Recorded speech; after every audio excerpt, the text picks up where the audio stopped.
Well, good morning, everybody. It's 9 a.m. It's nice to see you if you're in this room. Hello. And it's also nice to see the people, a little bit nice to see you on the screen. You're quite small, but we are having a party here inside of the Sandag offices, so we invite you to come to the next meeting if you're at all interested. So this is the Board of Directors for Sandag. It is Friday, March 25th, 2022, and I would like to call this meeting to order. So before we begin, I would like to ask our interpreter, Carlos, to walk through how we will access our interpretation services. Carlos? Good morning, Chair, and thank you very much. I will begin with the announcement in Spanish, and I will be back with the instructions in English. Muy buenos días y bienvenidos a esta sesión de la Mesa Directiva de la Asociación de Gobiernos de San Diego. Se está ofreciendo servicio de interpretación simultánea. Si nos acompaña en persona en la sala de juntas de Sandag y necesita interpretación al español, por favor diríjase a la recepción del piso 7 y solicite un receptor. El receptor parece un pequeño iPod y se puede usar para escuchar la reunión en español. Simplemente lo sostiene junto a su oído y la interpretación comenzará automáticamente.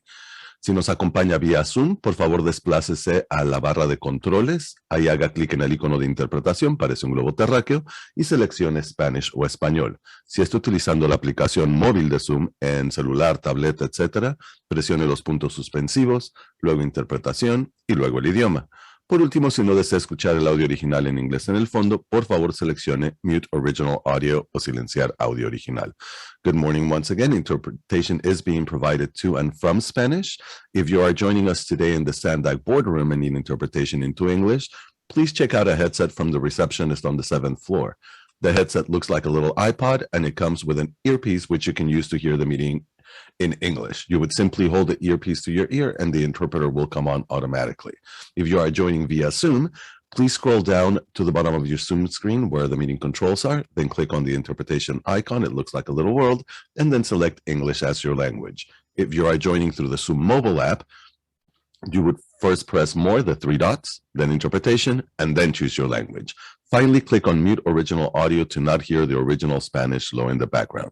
Gracias, and thank you, Chair. Okay, thank you. So now just a little bit of a reminder about how this hybrid meeting will work before we go to the Pledge of Allegiance. So first we will be taking in-person public comments that are followed by in-person virtual comments. Then we'll take in-person member comments followed by virtual member comments. So if you're a member of the public who is here in this room and you would like to speak, please submit a speaker slip to the clerk. And for those who would like to make virtual comments, please raise your virtual hand at the appropriate time. And now I would like to ask the Vice Chair to lead us in the Pledge of Allegiance. Everyone please rise and face the flag. Ready, begin. I pledge allegiance to the flag of the United States of America and to the republic for which it stands, one nation, under God, indivisible, with liberty and justice for all. Okay, so given the number of things we have to cover today, I'm going to take things a little bit out of order. So we're going to do non-agenda public comments first. So if you would like to make one of those as a member of the public, please put your hand up. And then we're going to jump into reports followed by consent. And we will cut the CEO's report and not have that today. And then at the end, we will have member comments. So the first item is non-agenda public comments. So Francesca, are there any in-person non-agenda public comments? Thank you, Chair. I don't have any in-person public comments, but we do have 2 members of the public with their hand up virtually. Okay, great. Let's call on them. First up will be Catherine Rhodes, who will be followed by Mike Bullock. Catherine, you can go ahead when you're ready. Lovely. Thank you so much. Just wanted to say, we're getting 1,000 refugees from the Ukraine, which is totally fantastic. I'm very supportive. But if we can house new refugees coming in, why can't we house all our homeless people that are dying out on the streets? The other thing I wanted to discuss was back on March 9th, 2018, I was coming forward, always saying that you could use airport revenue offsite. And there was a hearing at the executive department where Sandag staff said, you can't do it offsite. But the main thing is they said San Diego International Airport is not a grandfathered airport, similar to ports of New York and New Jersey, where they use the money from the ports to build the World Trade Center. And so what I'm requesting is that instead of going to Sandag's lawyer because they gave wrong information before, or to the airport, if someone could go up to the State Lands Commission to see if we have a grandfathered airport or not. And what does grandfathered airport revenue do for you? First of all, you can have all the revenue, not just portions of the revenue that's coming in, so that you can do things on all your tidelands, not necessarily just the airport. And so, and what it was is the San Diego International Airport tried to say, because when the port and the airport split right around 2002, we somehow lost our grandfather status, but nobody ever told us about it. And, my argument is that we never lost our grandfather status, because the grandfather status, it belongs to the state port tidelands. It does not belong to, the county of San Diego or the city or anybody like that. And so, or to the FAA LDO up in Los Angeles, who gave the information that it's no longer a grandfathered airport. And so what grandfathered airport would do would literally let you have a full corridor, use all the money offsite, and you'll have all this money coming in. And again, because hopefully you'll be annexing port property from the airport to the train tracks, and I'm not sure if it's just going to be plain or airport property or you're doing some type of joint agreement. If you had a grandfathered airport, you could run the people mover all the way down to, the convention center. There's so much opportunities. And the one lady who is now the head of the airport authority, I believe she came from Teterboro Airport, which is a grandfathered airport in the port of New York and New Jersey. And so, and what I also mentioned was that because all this grandfathered airport stuff was part of the Federal Register, you can't get rid of it without doing your due diligence or giving notice that you're going to take off the grandfathered airport status. Thank you very much. And our next speaker will be Mike Bullock. Mike, you can go ahead when you're ready. Okay, thank you very much. Honorable Chair and board members, Mike Bullock from Oceanside. The Sandag mission must be to ensure that cars and light duty trucks achieve the science-based 2030 climate stabilizing requirement. That is because human survival requires climate stabilization. What is codified is the SB 375 mandate to reduce driving 19% by 2035. We need to reduce driving significantly in both the short run and the long run. The board should also recognize the profound challenge we face as Americans. Putin threatens our existence and our freedom. He won in 2016, but he lost in 2020. He is right here. Our State Department has found him to be a war criminal. We need to show him that we are united in our opposition to his war. We need to work to cut off what is essentially his only means of financial support, the sale of fossil fuels. I hope some board members biked to today's meeting. I always brought my bike helmet up to Sandag meetings to show that I biked. I also used the coaster train, a diesel device, which is, that's greenhouse gas, and it's carcinogenic, that exhaust. So we do what we can. We're not perfect. But we do need to take personal actions and official actions to reduce CO2 emissions and to help reduce Putin's fossil fuel income. Again, that is the thing that keeps his economy afloat. On May 15, 1942, gasoline rationing began in 17 eastern states as an attempt to help the American war effort during World War II. By the end of the year, President Franklin D. Roosevelt had ensured that mandatory gasoline rationing was in effect in all 48 states. Different, but similar.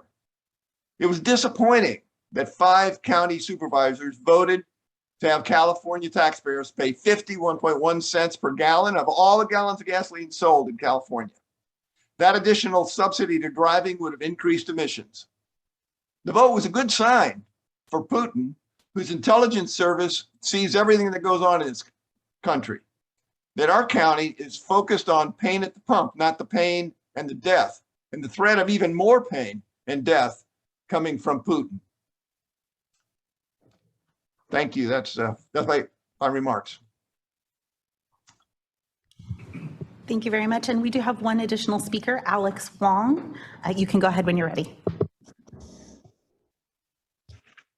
Oh, yes. So MTS airport trolley concept, as presented at a December 2021 board meeting, presents serious challenges to increasing frequencies on the Mid-Coast trolley and Green Lines. Sandag plans to increase all trolley frequencies from 15 to 7.5 minutes. This is crucial. Mission Valley is slated to add up to 50,000 residents by 2050. SDSU Mission Valley and Riverwalk combined will add 8,900 housing units and 2.6 million square feet of office, lab, and classroom space. University City is undergoing a community plan update that will massively upzone the area. Friars Road and I-5 will only get even more congested unless transit becomes more convenient. Unfortunately, the Mid-Coast and Green Lines run only every 15 minutes, even during peak hours. 15-minute frequencies are inconvenient. They require people to plan their schedules around a timetable. Countless studies show that frequency is the #1 factor behind ridership, and that passengers perceive 1 minute of wait time as being up to twice as long as 1 minute of in-vehicle travel time. The constraining factor to increasing both Mid-Coast and Green Line frequencies to 7.5 minutes each is the Old Town to Santa Fe trolley trunk. On this trunk, the Mid-Coast and Green Lines currently share a single pair of tracks running at 15 minutes each for a combined frequency of 7.5 minutes or 8 trains per hour. Increasing both Mid-Coast and Green Line frequencies to 7.5 minutes each will translate to 16 trains per hour.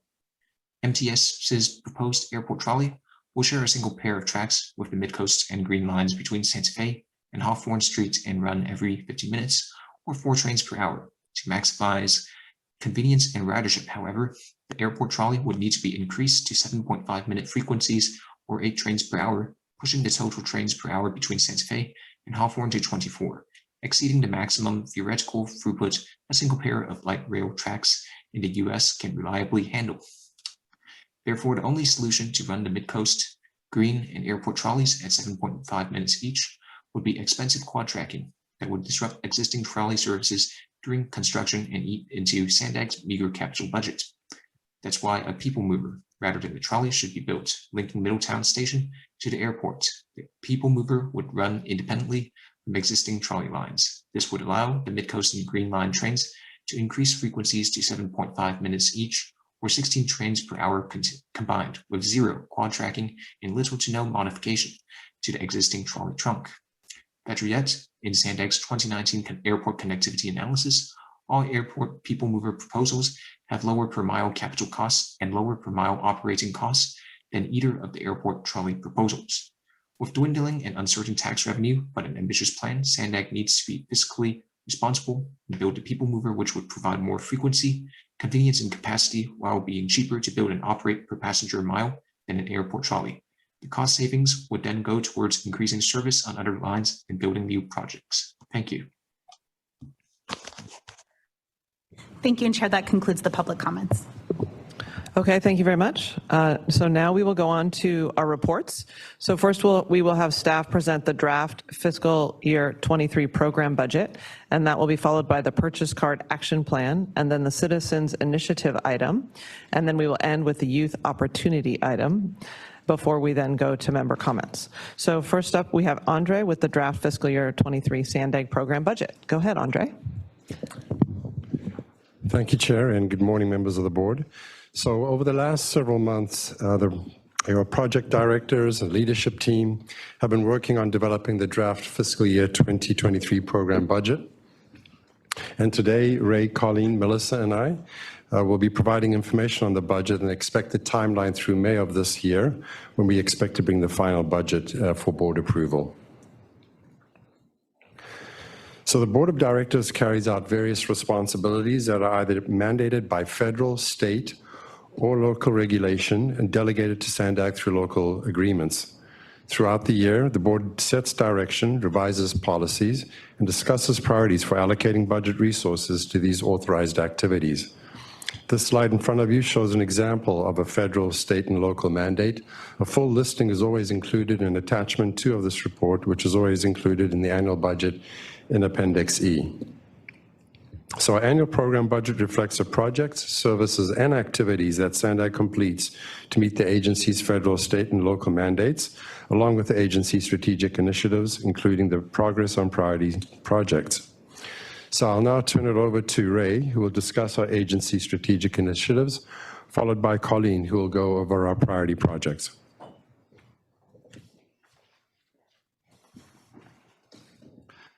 Thank you. Good morning. You know, after the big push to release the regional plan, we really have some opportunities to focus internally and really improve our core functions and operations. And as you've seen, Hassan is really a man of action. And under his leadership, we have undertaken a lot of new initiatives, but we realize that we're really not structured to respond effectively to big projects like Otay Mesa East, the CMH, moving the tracks off the bluffs, et cetera. And so our first strategic initiative is to establish an organizational structure and systems that really allow us to dynamically assemble the resources that are necessary to do some of these big projects. You may have heard Hassan talk about a matrix organization, and this is what he's referring to.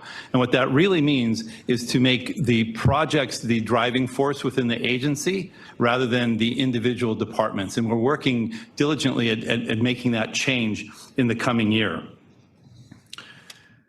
We're also gutting the entire financial system and HR system next year. We're implementing a new ERP system. It's a state-of-the-art technology that's going to basically redo everything from payroll to time cards to contracts. And we need to ensure that this technology is in place so that we can respond to a lot of the requests that we get, but also to a lot of the findings that come, for instance, from Mary Kay and the audits. These type of things give us controls. And so our second initiative is to replace a lot of the technology that we have today. The third initiative is to start to communicate internally and externally in a much more clear and authentic and transparent manner. I think that we've realized that we haven't done a great job of that in the past, and we're working really hard to be clear with our communications to everyone. Employers everywhere are having very difficult times hiring people into their organizations, and the workforce of today is really incentivized by things that are different than the older generation. So work-life balance, there's all sorts of things that new employees are looking for, and things like being a member of PERS, for instance, isn't as much of a draw to a public agency. And so we really need to sit down and adopt practices that attract and retain highly qualified and motivated staff. And so we're really doing a deep dive into that to understand what is it going to take to bring on the next generation of employees here at Sandag who are going to do the work in the coming years. And then finally, we need to establish processes that allow us to quickly access the talent and expertise that we need for some of these potential projects that are coming up. And a lot of this has to do with improving the speed of our contracts department, being able to apply for federal grants when they come up, and then being able to bring on the type of talent that we need in order to make these things happen. So those are our strategic initiatives for next year, and we are working hard already at implementing them.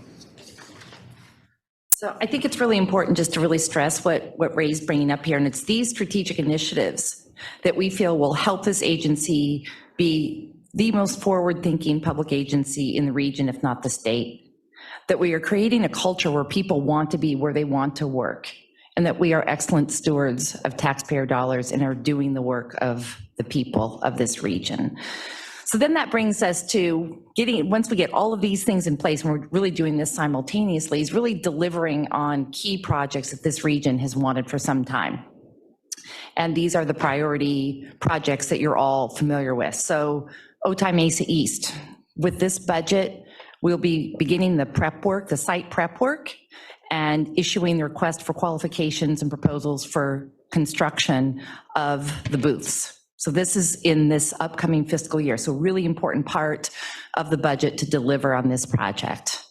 The Central Mobility Hub. So this is really about connecting our airport to high-speed public transit and getting the work underway for that detailed environmental clearance so that within 2 years, we're making that connection to the airport, while we work on the longer term strategy to make that connection into downtown as well. Implementing the regional plan. So a lot of our budget is dedicated to implementing the regional plan. That includes the corridor studies that are underway, the corridor to East County on the 52, to get that project ready so that we are implementing the managed lane system sooner than later. That is a key part of the regional plan, is to have the fully connected managed lane system on 52, 78, making all of those connections. So all the planning work that needs to be done so that we can get that environmental clearance and we can implement a robust transit system on those managed lanes by the year 2030, if not sooner, so that we're meeting the greenhouse gas targets and mandates that have been set by the state of California. This is also about advancing work on the Purple Line, the new high-speed commuter line that would go from South Bay up to our major employment centers. This includes improvements to speed up the Blue Line trolley from the border into downtown San Diego. So we're looking at grade separation, so all the planning work that we need to do so that we are ready. We're ready to get the state and federal dollars to construct these really important improvements. And then the Delmar Bluff stabilization. So in this budget year, we will be completing construction of the highest priority areas along the bluff. We're also going to be replacing bridges. We're working on the lagoons in this corridor. So these are priorities in this particular budget. And then just looking at kind of future funding, we have great news from the federal government and the state government about additional resources that are available. We want to be absolutely ready to go for those. I think it's very exciting. We also have to keep in mind that costs are going up too. So even though there are these additional resources, we have to sort of manage our expectations about are those additional resources needed just to address the increase in costs. But nonetheless, we are going to be eager and going for every possible dollar we can to implement these priority projects. And we did report this at the executive committee meeting, that we have some specific earmarks for projects in this region. And we, out of the region, I think got the second most largest grant of earmarks. So to complete a big portion of the Bayshore Bikeway, to complete the Coaster Commuter Rail study. So this is the work that we need to do to really get the rails off the bluff. And then the Palomar Street light rail grade separation. So that's on the Blue Line, where we can start to separate, where we have the trolley mixed with vehicular traffic. That is one of the key areas where we need to make improvements to speed up the southern part of our Blue Line. Andre, you're going to go through some of our revenue sources, right? All right, thank you, Ray and Colleen. So the proposed budget is $960 million, and actually this is the first time in several years that it's under $1 billion, and the main reason for that is because we're spending $300 to $400 million the last 5 years on the Mid-Coast Trolley Project, and I know you all know that it opened up late last year. So the budget utilizes a wide variety of funding sources. In fact, there's over 100 of them. And our major programs, 2/3 comes from the state and federal government, and the balance comes from our local sources such as Transnet, TDA, and member assessments. Our budget is prepared in accordance with the FTA and FHW guidelines, which require submission of the draft budget to the funding agencies each March. So there are three primary components of the program budget where Sandag directly manages a project. First, the overall work program, or the OWP, which is detailed in chapters 2 and 3 of the budget. The amount this year is $73.1 million. It's an increase of approximately $21 million, or 40% from last year. And most of this is due to what Colleen just described. And that's basically implementing some of the stuff we're getting ready for the regional plan, specifically the early action transit pilot, providing transit passes to youth riders, the Purple Line conceptual studies, and the Rail Regional Infrastructure Accelerator. There are other new programs, including the Regional Housing Incentive Program, which will help local jurisdictions meet their RENA goals, and Access for All, which provides on-demand rides for disabled passengers. The second major component is the regional operations and services, which includes our SR 125 toll facilities, I-15 managed lanes, the Freeway Service Patrol in Argus. For the most part, this budget is remaining relatively flat from last year, just a 1% increase. The third major component and the largest is the capital program, which is in Chapters 9, which includes the projects approved as part of the transit extension that are currently underway and other regional significant capital investment. The projected capital expenditures for fiscal year 23 are $441 million, a reduction of approximately $245 million or 36%. This is out of a multi-year capital program of $8.8 billion. Again, the decrease is because of the Mid-Coast Trolley Project, which is complete, and also much of the I-5 North Coast Corridor has also been done. There are several more projects that will be opening to the public this year, including the SR 125 to 905 connectors, the HOV lanes in Carlsbad, the Pepper Canyon improvements at UCSD, that's part of the Mid-Coast project, and the Sempre Viva Interexchange at the Otay Mesa East Port of Entry. Projects in fiscal year 23 with large expenditures include $95 million on the I-5 corridor, including the HOV lanes and the SR 56 auxiliary lanes, $76 million on the coastal rail corridor, and $47 million on the bike projects. I would now like to turn it over to Melissa, who will go through the administration and board budgets and review the personnel budget with a focus on 3 areas, including staffing, compensation, and benefits. Thank you, Andre, and good morning, everyone. So the admin and board budgets that have been included for FY23 really cover all the business operations expenses that we're anticipating for the year ahead, estimated to be about $24 million, or about 2.5% of the proposed total budget. Overall, the admin expenses are anticipated to increase by about 5%, mainly due to increased costs for non-discretionary items like rent and insurance.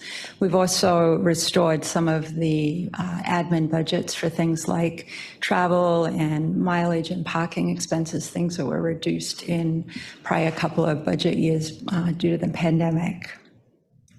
The admin budget also includes about $1.6 million for consultant services. We engage additional expertise to augment the Sandag team to help us complete certain projects and program enhancement activities.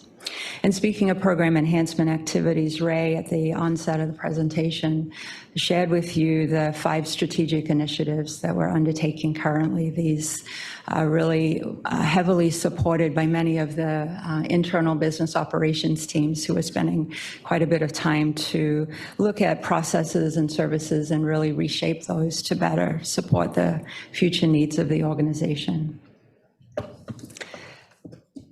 And then regarding the personnel budget, again, referring back to the strategic initiatives that we're undertaking currently and into FY23, many of those really are relying on the skills and talents of our workforce. Imperative to that is our ability to recruit and retain talent, very much essential to our success as an organization. And as Ray alluded to, with the rising cost of living here in San Diego, combined with what we're all experiencing as the Great Resignation, it's been a little bit more challenging in recent months to hire and keep a talented workforce. So we're responding by taking a strategic and multi-pronged approach, and this plays out in the work that we've done recently, as well as in the FY23 budget. It was just last month Hassan announced his new leadership structure for the organization, and really what that has done has flattened the organization.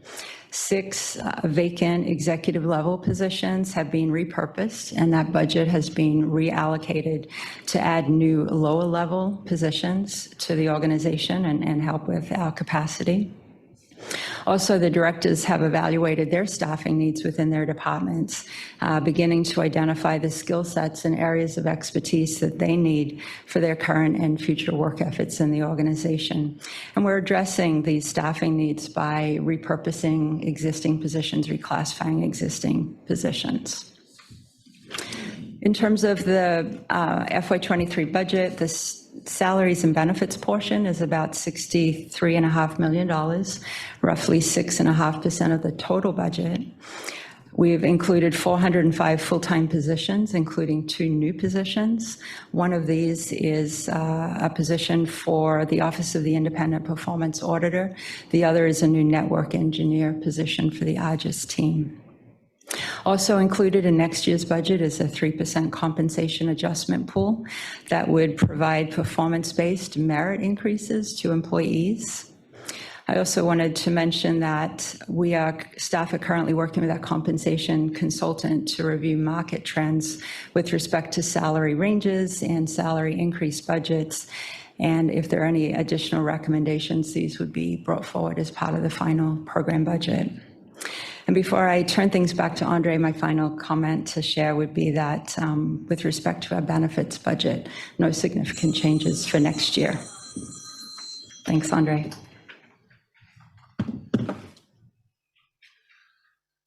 Okay, thank you, Melissa. So just the last piece that I want to touch on is our pre-pension funding trust. So back in 2017, the board established this trust. We put in an additional $3.5 million, and our plan is to be putting in $1 million per year. And basically what this plan showed is that if we did this, we would be able to cut the amount of years of our actual liability from 30 years down to 15 years. So if you look at this chart in front of you, so the light blue line is the PERS contributions, and the blue bars are the Section 115 trust, and they intersect in 2031.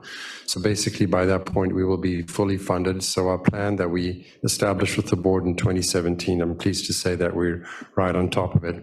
Obviously there's a lot of years to go, and the markets have been kind to us in the last 3 years, so hopefully that'll continue.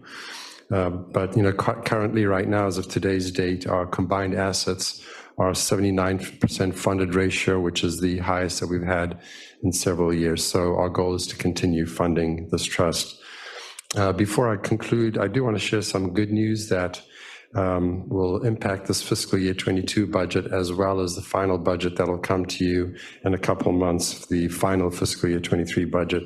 So if you'll recall, staff came to the board in February with an increase of our transit and TDA sales tax.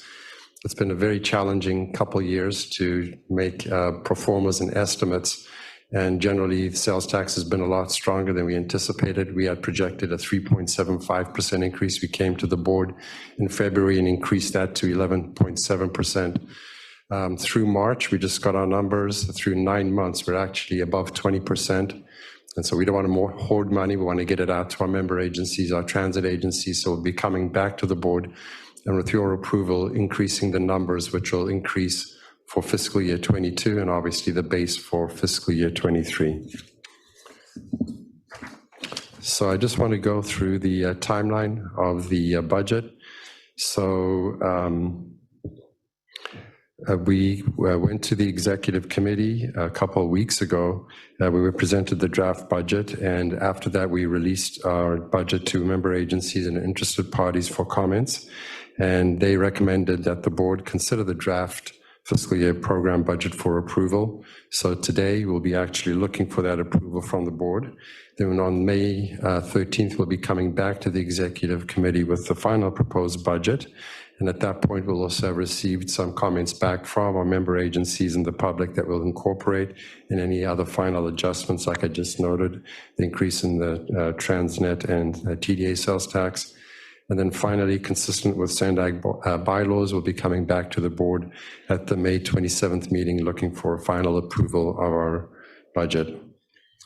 So the recommendation is executive committee recommends that the board of directors approve the draft fiscal year 2023 program budget. And with that, Chair, I'll turn it back to you. We're all available for any questions if you may have them. Thank you. Okay, thank you very much for the presentation. So we are going to go to in-person and virtual public comments first, and then we will go to in-person and virtual member comments. Francesca, do we have any? Thank you, Chair. We do have 2 members of the public with their hand up virtually, no in-person public comments. I apologize, it's 3 now. First will be Catherine Rhodes, who will be followed by Mike Bullock. And Catherine, you can go ahead. Lovely. Thank you so much. One of the questions I have for the budget revenue, are you including that 550 million from the Airport Authority for airport-related transportation projects and for the Central Mobility Hub? I'm not sure, but if you could, in your next presentation when it comes back, can you actually say how much money are you getting from airport? That would be great. And then the other thing is, if you had grandfathered, we do have grandfathered airport status, but if you went to the State Lands Commission to confirm that we do have this grandfather status, that stays with the port, not with the airport sponsor. And so, other people who used this grandfathered revenue offsite, not connected to the airport at all, is San Francisco. For their Bay Area Rapid Transit ART, they actually use money from airport revenues nowhere near the airport.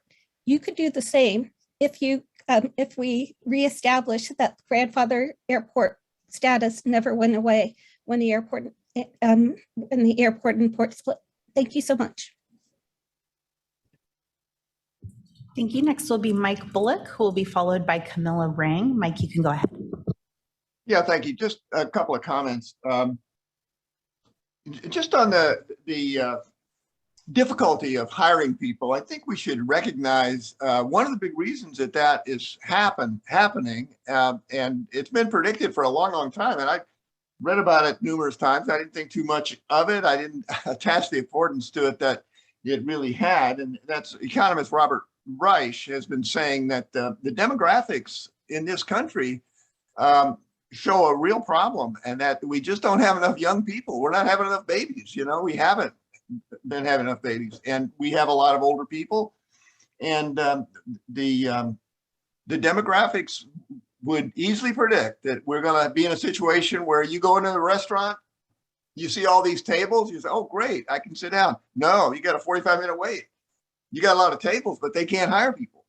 And so at all levels, it's difficult to hire people. And what Robert Reich said is the only solution he saw was immigration, that we should be going crazy to try to get people to come, young working people, that want jobs, to come into this country. And of course, in 2016, we just went totally opposite way. We seem to have managed to do everything that was bad for our country. That's exactly what that administration endeavored to do as hard as it could. And, I don't think it's a coincidence either. But anyway, we need to realize that our country needs immigrants to come in here working, wanting to make a wage and be part of our wonderful country here.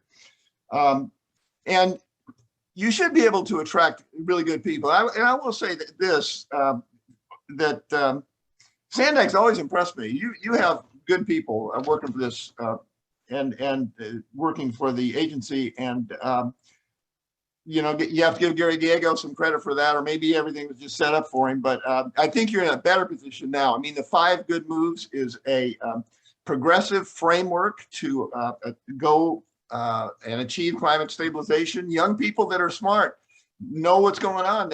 They want to work for a company that's doing that kind of work. And so you have a lot to offer. And I think you need to show them right off the bat you're creative. And one of the things you could tell them is that you operate your car parking for the financial gain of the employees. If they come in there to work for you, they will have a financial asset working for them to earn money for them. Oh, and by the way, you'll be your own customer, but it's shared and it's fully automated. And, you could impress them with that kind of thinking and show that. So I haven't heard any feedback on that, but I think you have good people that could do that kind of work. So those are my comments. Thank you. Thank you. And our final speaker will be Camilla Rang. Camilla, you can go ahead. Thank you. I have a presentation also, Ms. Webb, if you could put it up, please. Yes, our production team's pulling that up for you right now. Thank you. All right. Dear Sandag, I would like to say a few words about 2 work elements that came up in attachment 2. Under a vibrant future, you talk about the assessment of creating pedestrian trails and crossings over the rails of Delmar Bluff, and we are very grateful for that. There are two paths that historically are being used to cross the rails on the Bluff, and that is by 11th and 7th Street. So it'd be very nice to get safe crossing there.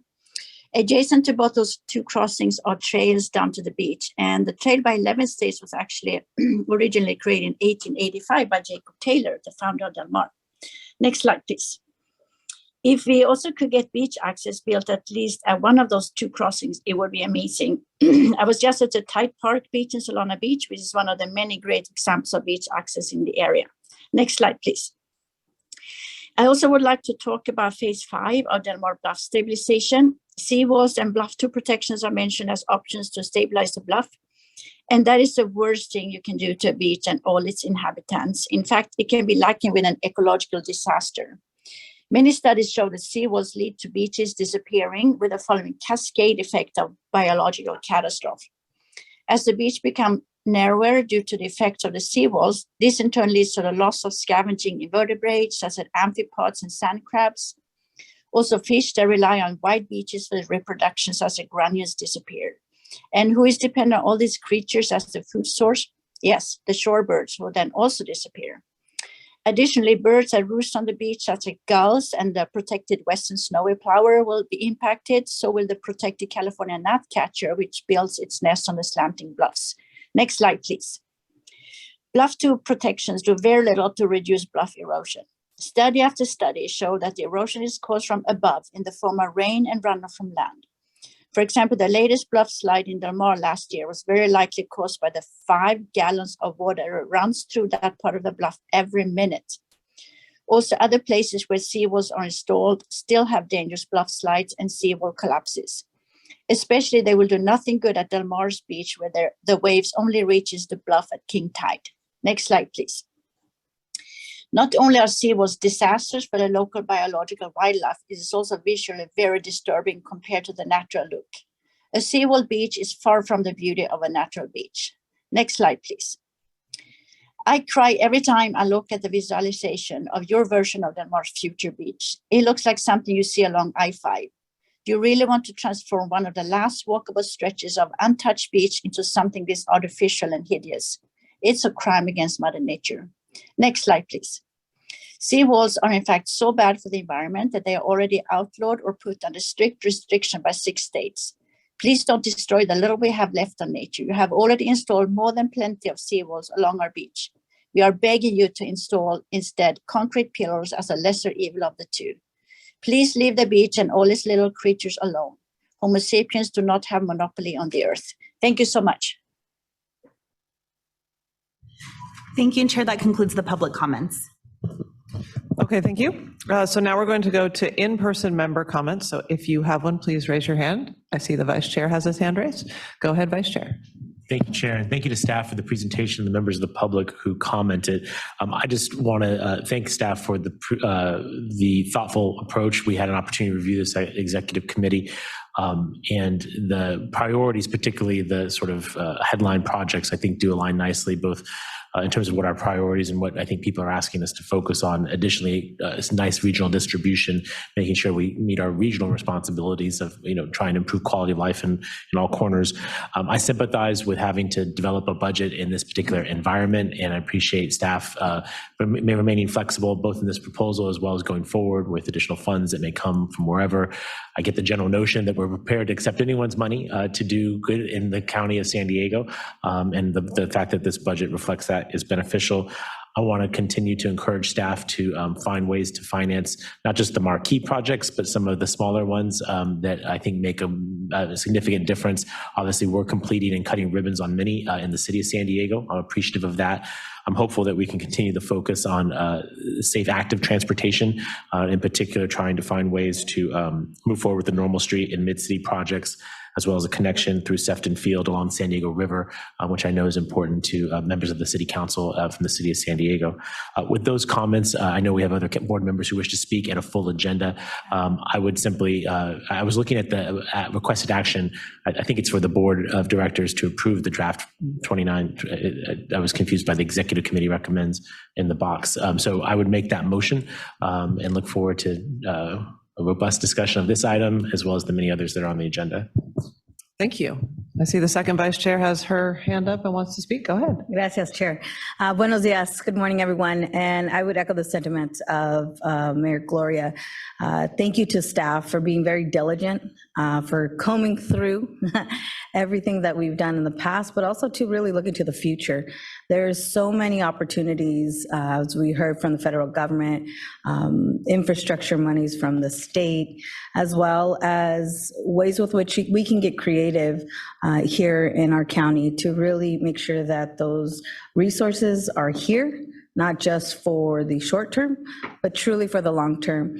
It's important that we continue to prioritize what we've said we were going to build them, and then also to looking for the future and creating those opportunities for our grandchildren's grandchildren, and that we have these projects fully funded. I would also just say that it's really important that technology also to be part of that component. As we look at the operating systems, I know I'm looking at Ray, I think it's important that it be mirrored, that we really focus on not only having the projects in place, but the technology that mirrors it and really enhances those opportunities while lowering our greenhouse gas emissions.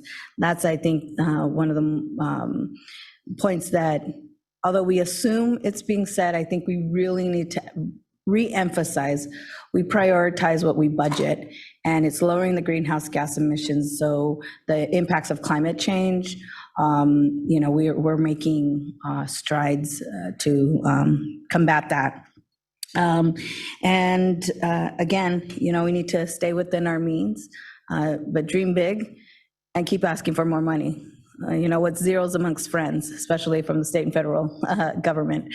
So keep asking. I know here on the dais, we all have the networks and being able to ask. And once we find out the resources are there, the staff and the grant writing teams are here to make the right ask, because that's essential. We make the right ask for the right project. So with that, I will second the motion on the floor. Thank you, Chair. Okay, thank you. And next we have Mayor Mento. Thank you very much. Appreciate the 536 pages, I think, of budget it was. Best sedative I've had all week. No offense. I really only have one question. I'm sure there's something that I missed in there because, when you read that many pages, it happens. But when you were talking earlier about the decrease in revenue because of sales tax and gas tax. A question that I thought of was, have we analyzed perhaps a projection on what's going to happen in transportation as far as decrease in gas tax, increase in fares, trolley, bus, and et cetera? And how do those play into our budget going forward? Do they even come close to offsetting one another? Well, yeah, currently what Andre was referring to has to do with the increases we're seeing in sales tax revenue this year. And a lot of that has to do with the fact that the gas prices are up significantly and people are buying more gas. So we're actually collecting more revenue now than we ever have in the past. And this is kind of a short-term phenomenon, but I don't believe that we have done any modeling that looks at raising the fares for transit, if that's what you're referring to. No, I don't mean raising the fares. I think we're going to get a higher amount of revenue from fares because people in these times when they say, I'm not paying this price at the gas pump, they're going to get on a bus, they're going to get on the trolley.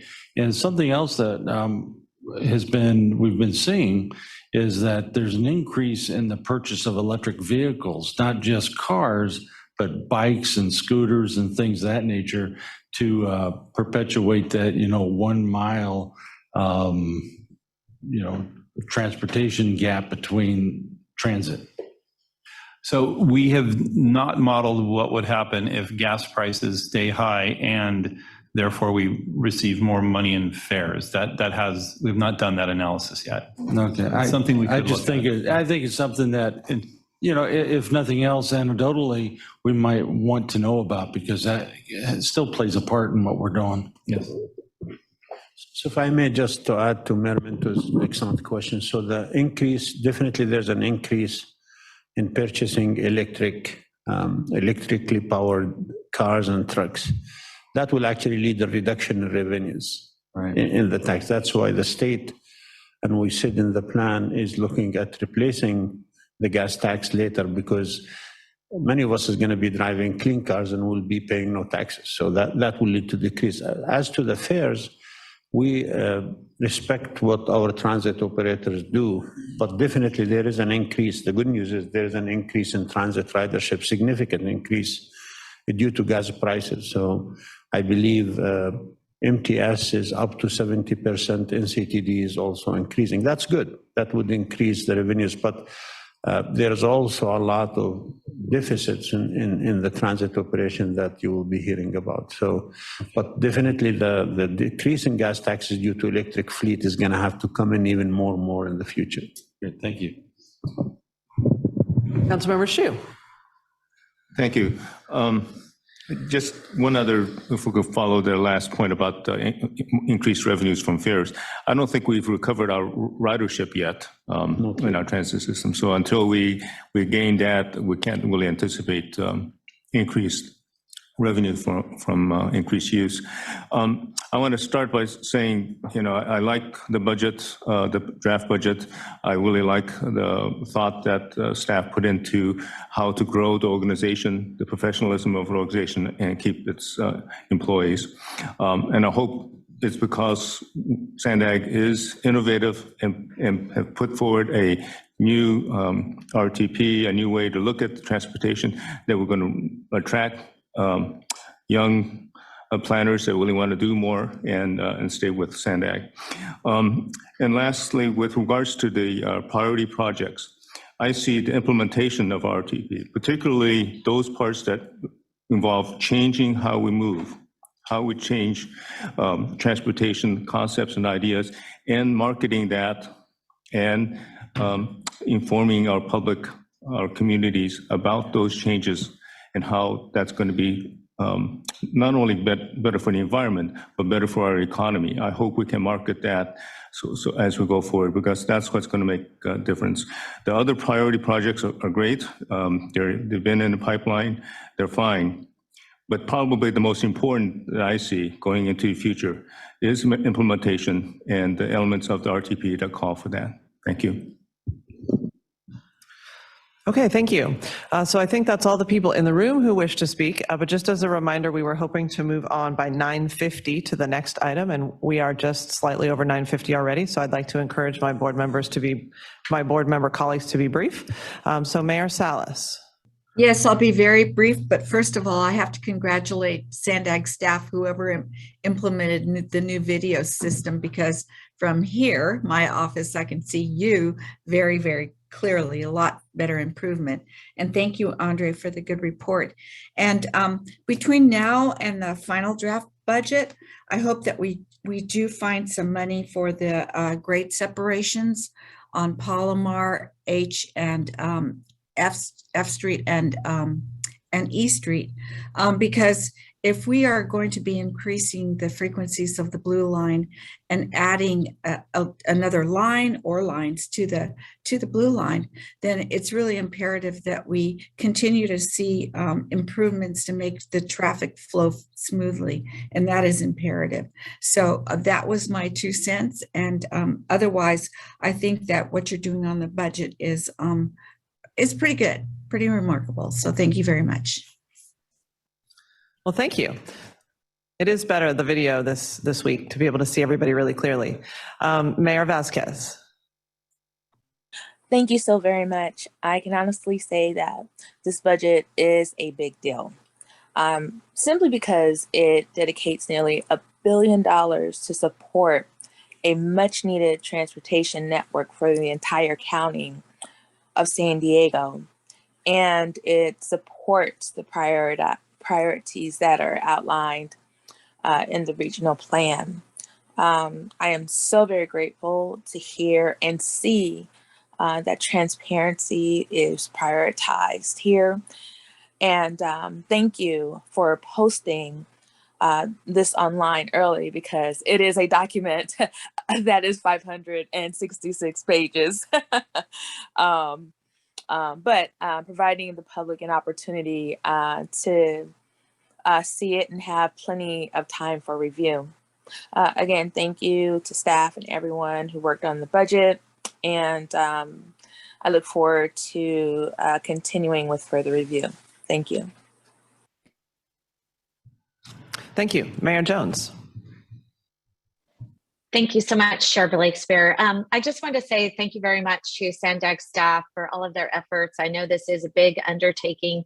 I do have a question about the performance pool, because we definitely want to have equality for all of our different employees, whether they are at the high end of our upper management or if they are very hard worker bees. So we want to make sure that that's happening. So on that 3% performance pool, is that going to be 3% across the board, or is that 3% for some employees and then others will get nothing, and then some could get up to like 10% or something like that?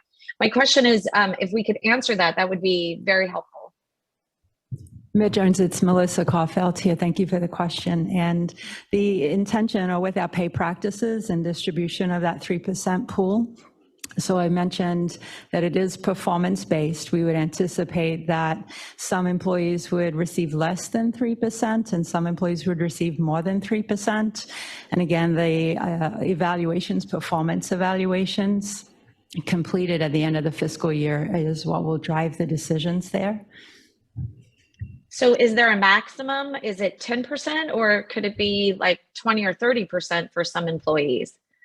We have established 10% as a maximum merit increase. That's part of our documented in our employee handbook. So that would be set as a maximum. And then all of the employees will be getting the performance reviews, so they would actually have an opportunity to get part of this this pool. Is that correct? That's correct. So employees who have been with the agency from the 1st of January this year will participate in the upcoming performance evaluation cycle. So. Okay, thank you for that clarification. Welcome. Thank you. Mayor Hall.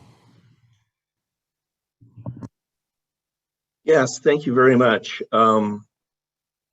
I like to start out just by asking a simple question, because I've heard several times about greenhouse gases already this morning and how that plays into this budget. So when we did our greenhouse gas study, or vehicles miles traveled, how did we address vehicles coming in and out of the county, such as vehicles coming south on 15, south on 5, west on 8? Did we calculate those into our greenhouse gas calculations? Chair, if I may. So Mayor Hall, your years of service on the Sandag board show what a good student you are of the work that we do. So the vehicle miles traveled analysis happens with the big picture regional plan, the plan that looks out to the year 2050. And we do look at trips that we consider interregional. That means they come in and out of the county, as well as the movements within the county. So that's where that work is done. I think where you're headed then with this question is then how do we do that vehicle miles traveled analysis as part of the budget or as part of the near-term planning, like the 5-year plan? The assumption is that if we've done it in the regional plan, both the budget that we're talking about here and the short-term regional transportation improvement program are implementing that regional plan, and therefore we're assuming the vehicle mile travel GHG analysis that came from the regional plan. So my next question, going along those lines, before I get into my more specific question, is this board, by weighted vote, decided to create 172,000 new residential units, or that's our goal over the next 10 years, which equates to what, 1.4 million trips a day? I think that's 1.4 trips a day. How do we deal with that as we look out into the future and design our infrastructure? So Chair, if I may respond to Mayor Hall. So the way that works is that the regional housing needs assessment, the planning for that housing is also included in the regional plan. And that's included in the first 10 years of the plan. And that's why the investments in the managed lane system, all of these early actions are so important, because that's what helps us reduce vehicle miles traveled, address our climate mandates, and provide true travel options for the residents of this region. As we've all discussed, we can no longer just continue to widen roadways and meet all of our regional goals when it comes to equity, when it is meeting our state and federal mandates. So that's why what we've put forth here in the budget is a real focus on early implementation of the regional plan that provides true travel options and addresses congestion, equity, and our mandates in a meaningful way. So I'll get to more specifics now. So in 2008, when we did the I-5 in the coastal corridor, that project then went through probably one of the most in-depth reviews ever in the state of California, and passed, including the Coastal Commission, with 100% vote at 14 lanes. That was what was needed at that moment in time. After that, the Senator Kehoe bill, with the understanding that the coaster would be double tracked in conjunction with the I-5 widening to 12 lanes, which is a further reduction. And now in this budget, we're looking at 10 lanes.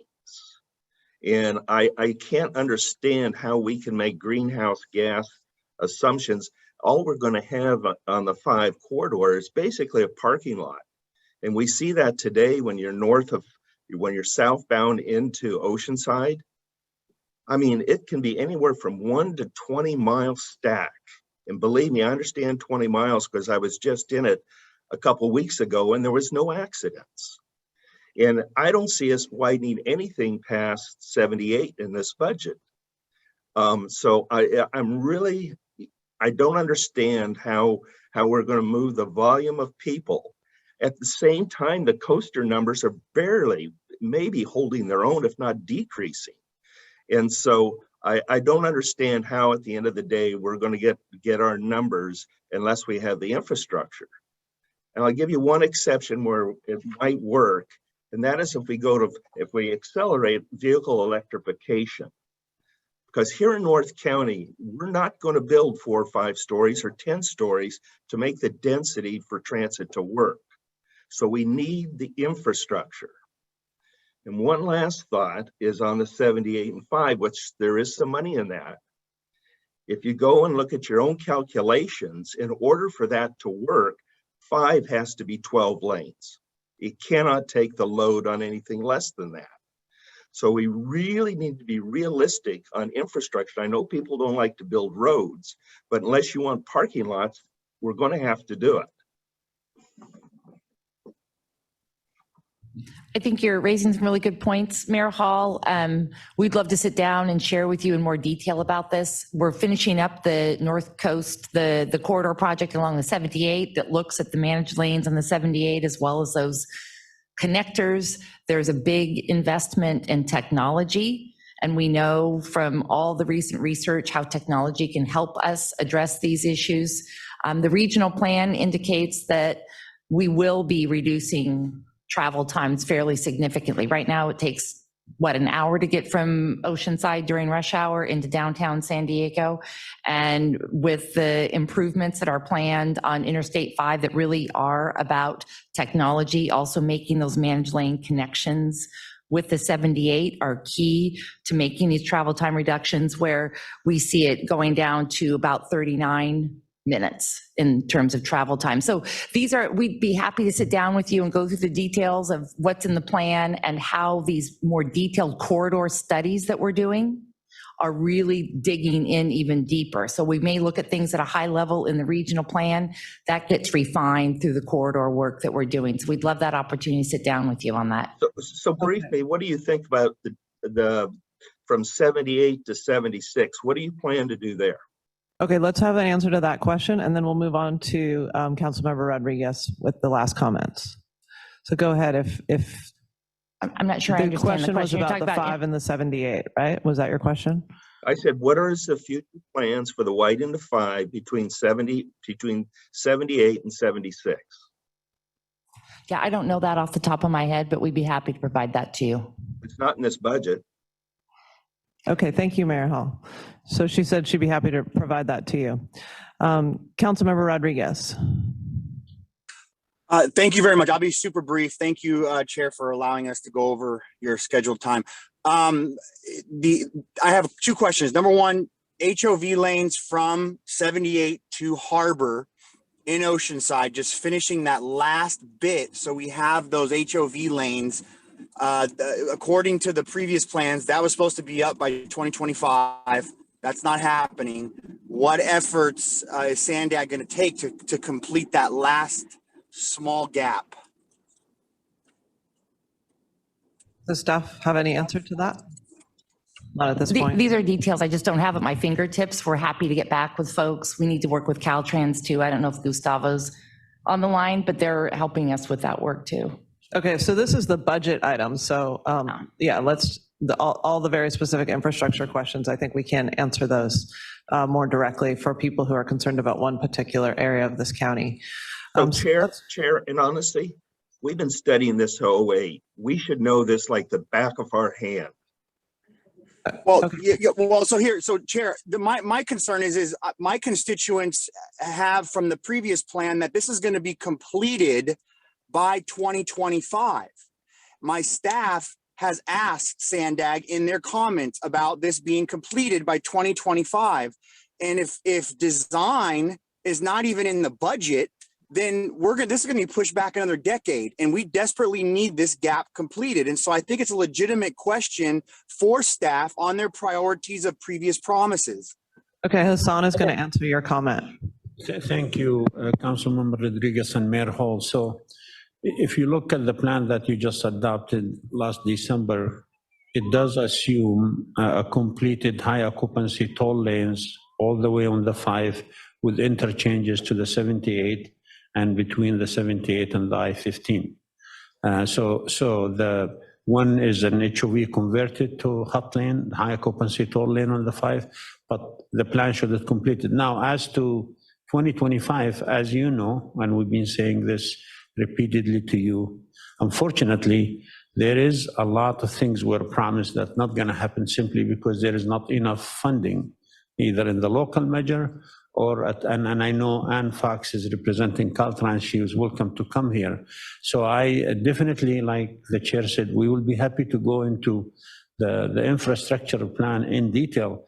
But just so you know, our adopted plan last December said the 5 will have all the way high occupancy toll lanes connected with the 78 and the I-15. So you'll have a network if you choose not to get off the highway. No, I get that. And my last comments are just that, you know, there's a lot of excitement about federal funding, grants, infrastructure money. A lot of those want shovel-ready projects or projects moving in the right direction. And if we don't have any budgetary line items for these, you know, promised infrastructure improvements in North County, then it's not going to happen. And so I can't get on board with a budget that's not putting at least the next step as a line item, which is the design, and then on to the engineering. So, I mean, that's a top priority for North County, and we desperately need it. Okay, thank you very much. I just want to make sure that Colleen wasn't preparing to say one more thing here. There's a lot of detailed information in the budget, and we're happy to sit down with anybody and go through it. And I think what the folks are asking about is in the capital budget, which is the second big piece of the budget. So we have some of that here, and again, happy to sit down and go through any of those details. Okay, thank you very much. So we have a motion and a second on the floor, so let's go ahead and vote. Thank you. For the City of Carlsbad, Mayor Hall. No. For the City of Chula Vista, Mayor Salas. Yes. For the City of Coronado, Mayor Bailey.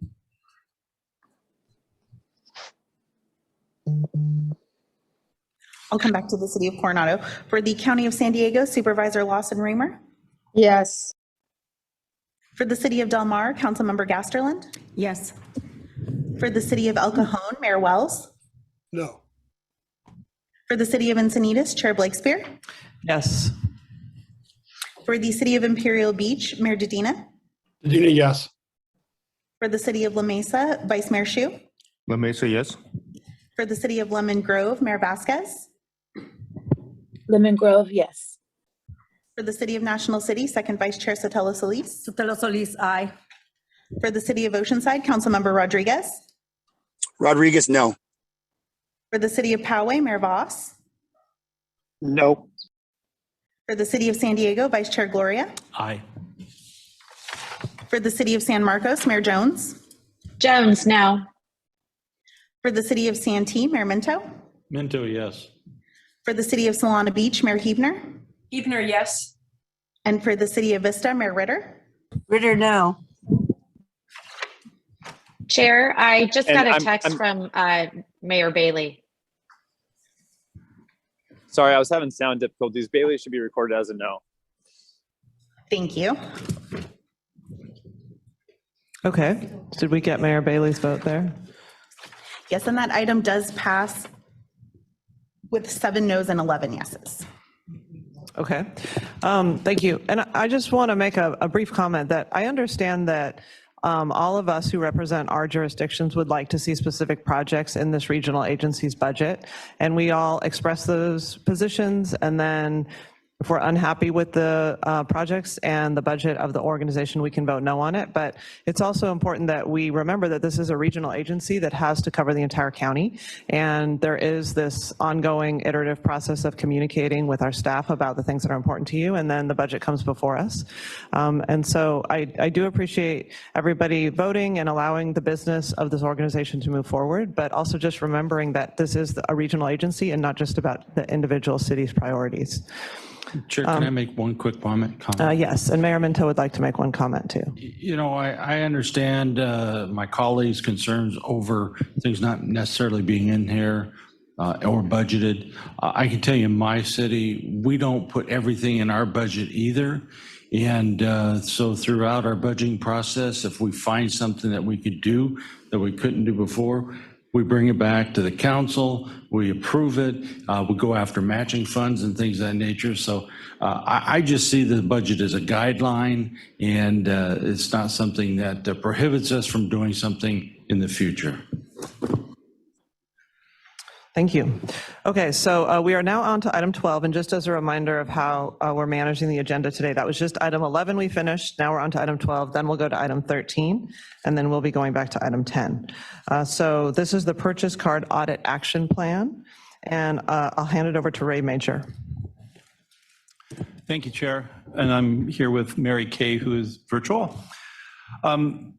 It's always difficult when somebody points out your shortcomings, but sometimes that's exactly what needs to be done. And I just want to make it clear that we really welcome these audits, because this is really an opportunity for us to improve ourselves as an agency. And we really can't audit ourselves. You know, we look internally, we think our processes are good, but Mary Kay comes with a outside view. She takes a look at this, and there are things that we can absolutely improve. And so in terms of the P-card audit specifically, I want to let you know that we take this very seriously. And I sit here as a representative of our management team to take full responsibility for the findings of the audit. We agree that our processes lack controls. We also agree that our policies need strengthening and updating. We agree that we have not had sufficient and formal training on some of these policies, and that we lack sufficient documentation. And we are going to work at fixing all of those. We also furthermore agree that with all 16 of her specific findings that came out, and we have plans to implement all of those. But more importantly, you know, I sit here before you to commit to you that we will implement these new processes to overcome the deficiencies that we have in our current systems. We have a team of people right now working on revising these policies. And to date, we've done several things, and I just wanted to update you on that. The first thing we did was to suspend 10 out of the 16 credit cards that we had. So we're down to 6 right now. And we've met with those people and we've given them interim guidance in terms of how to use those credit cards until we finish rewriting our policies. We also have a bunch of receipts that we need to go through, and we will do that to see whether there are any corrective actions that need to be made and anything that needs to be paid back to the agency, things like private charges. And then finally, we are going to review options to do things like purchase software and hardware and things and use vendors and set up corporate accounts rather than necessarily using the credit card to do that, which is something that we started to get into the habit of doing. I'd also like to respond to some key points made in 2 letters that were sent to the board of, from the board of directors or from board members to Sandag. One came from Supervisor Joel Anderson, the other from Mayor Matt Hall, and they have very similar things that they point out. Both letters ask that any taxpayer dollars that were improperly used during the P-card review be reimbursed. And so we've started to look at that process. The first thing we did is we took a look at the purchases that were categorized as alcohol purchases. The way that these are sorted in our system is by merchant code, and merchant codes are things that the credit card companies assign companies in terms of what their primary business is, and sometimes they're not accurate. We have gone through all of the receipts in this particular category, and we found that there were no charges to alcohol. Some of the merchants were misclassified. For instance, downstairs, there's a coffee shop called the Elixir Espresso Bar. It's listed as a drinking establishment or for alcohol. We also have a meeting that we had in Yosemite where the parking pass was charged as alcohol. And we did make charges to San Diego Distillery for sanitizer and such, which is where we were getting it to clean the toll booths during COVID. There are some restaurants in San Diego, like Osteria the Fish House, which is categorized as a drinking establishment. So those charges come across and look at like they're drinking establishments. So what happened there is there was food charged. That was for a board of director, that was for the holiday luncheon, but there was no alcohol served at that particular event. Secondly, with respect to abuses of the credit card, and there's a question that Mayor Hall points out, which whether or not people were appropriately educated, counseled, or disciplined for inappropriate or unsubstantiated expenditures. Our current policy there is that when you are issued a credit card, that you meet with the finance department. Finance department explains to you how to use that credit card, and then you sign a document. And what we realized is that's probably not strong enough, and the suggestion of OIPA is that we do an annual training of what can and cannot be done with these credit cards. So we will be strengthening that going forward.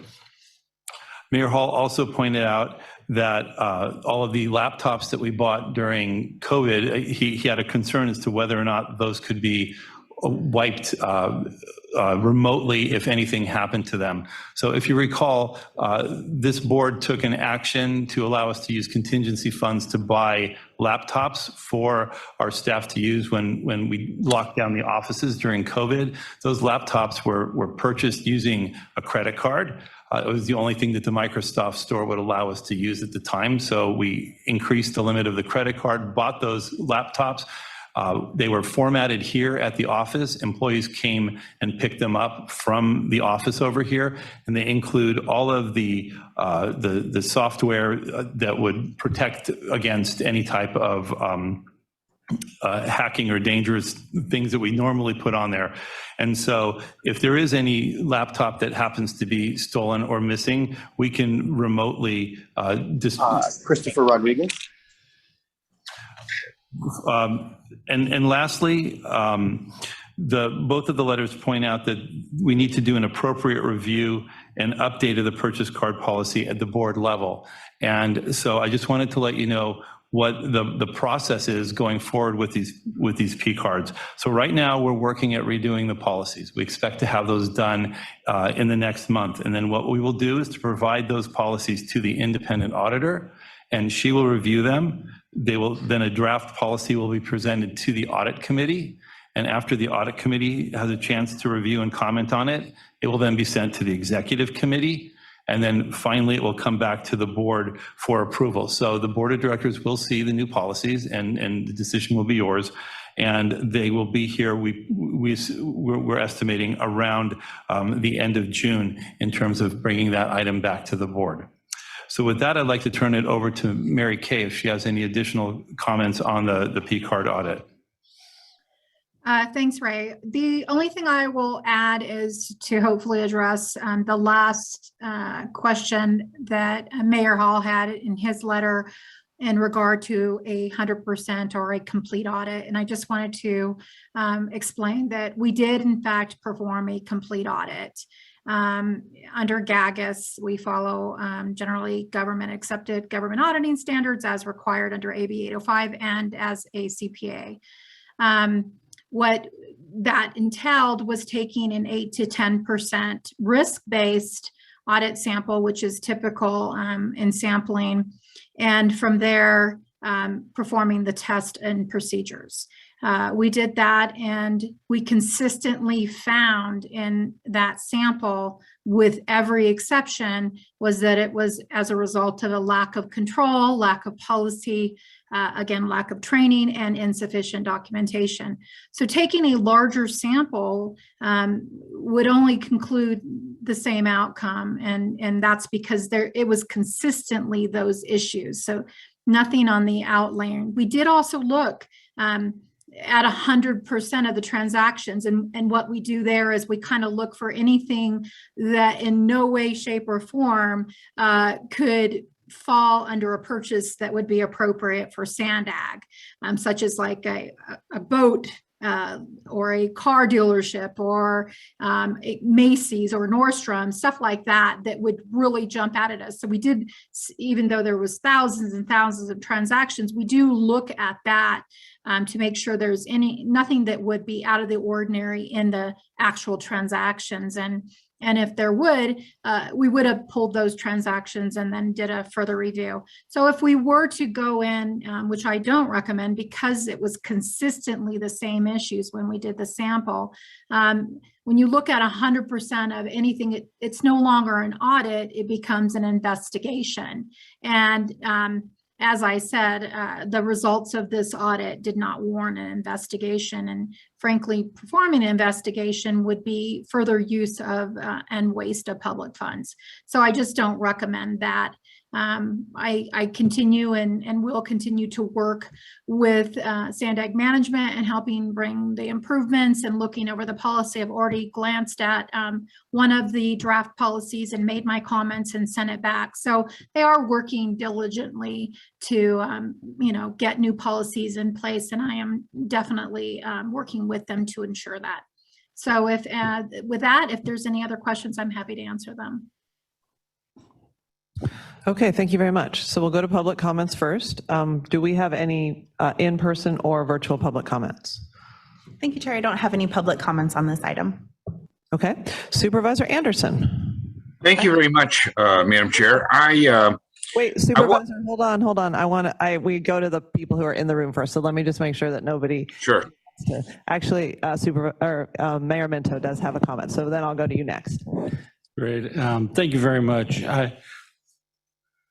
My whole thought on this is that it's all very disturbing, obviously, to find out that we haven't done the best job we can to protect the people's money. I agree with Supervisor Anderson and Mayor Hall's letter that anything we do has to come back to this board of directors.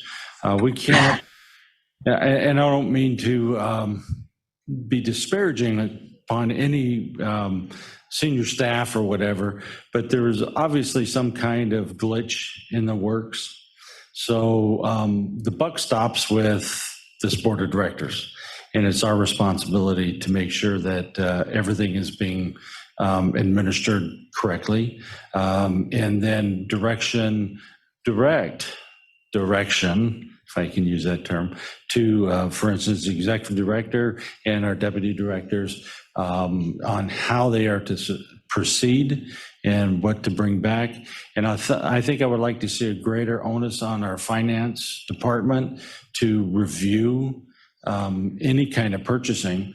And I think the easiest way for me is to solve some of this is not just have 6 cards out there, but has 0 cards out there and go to a direct a reimbursement program.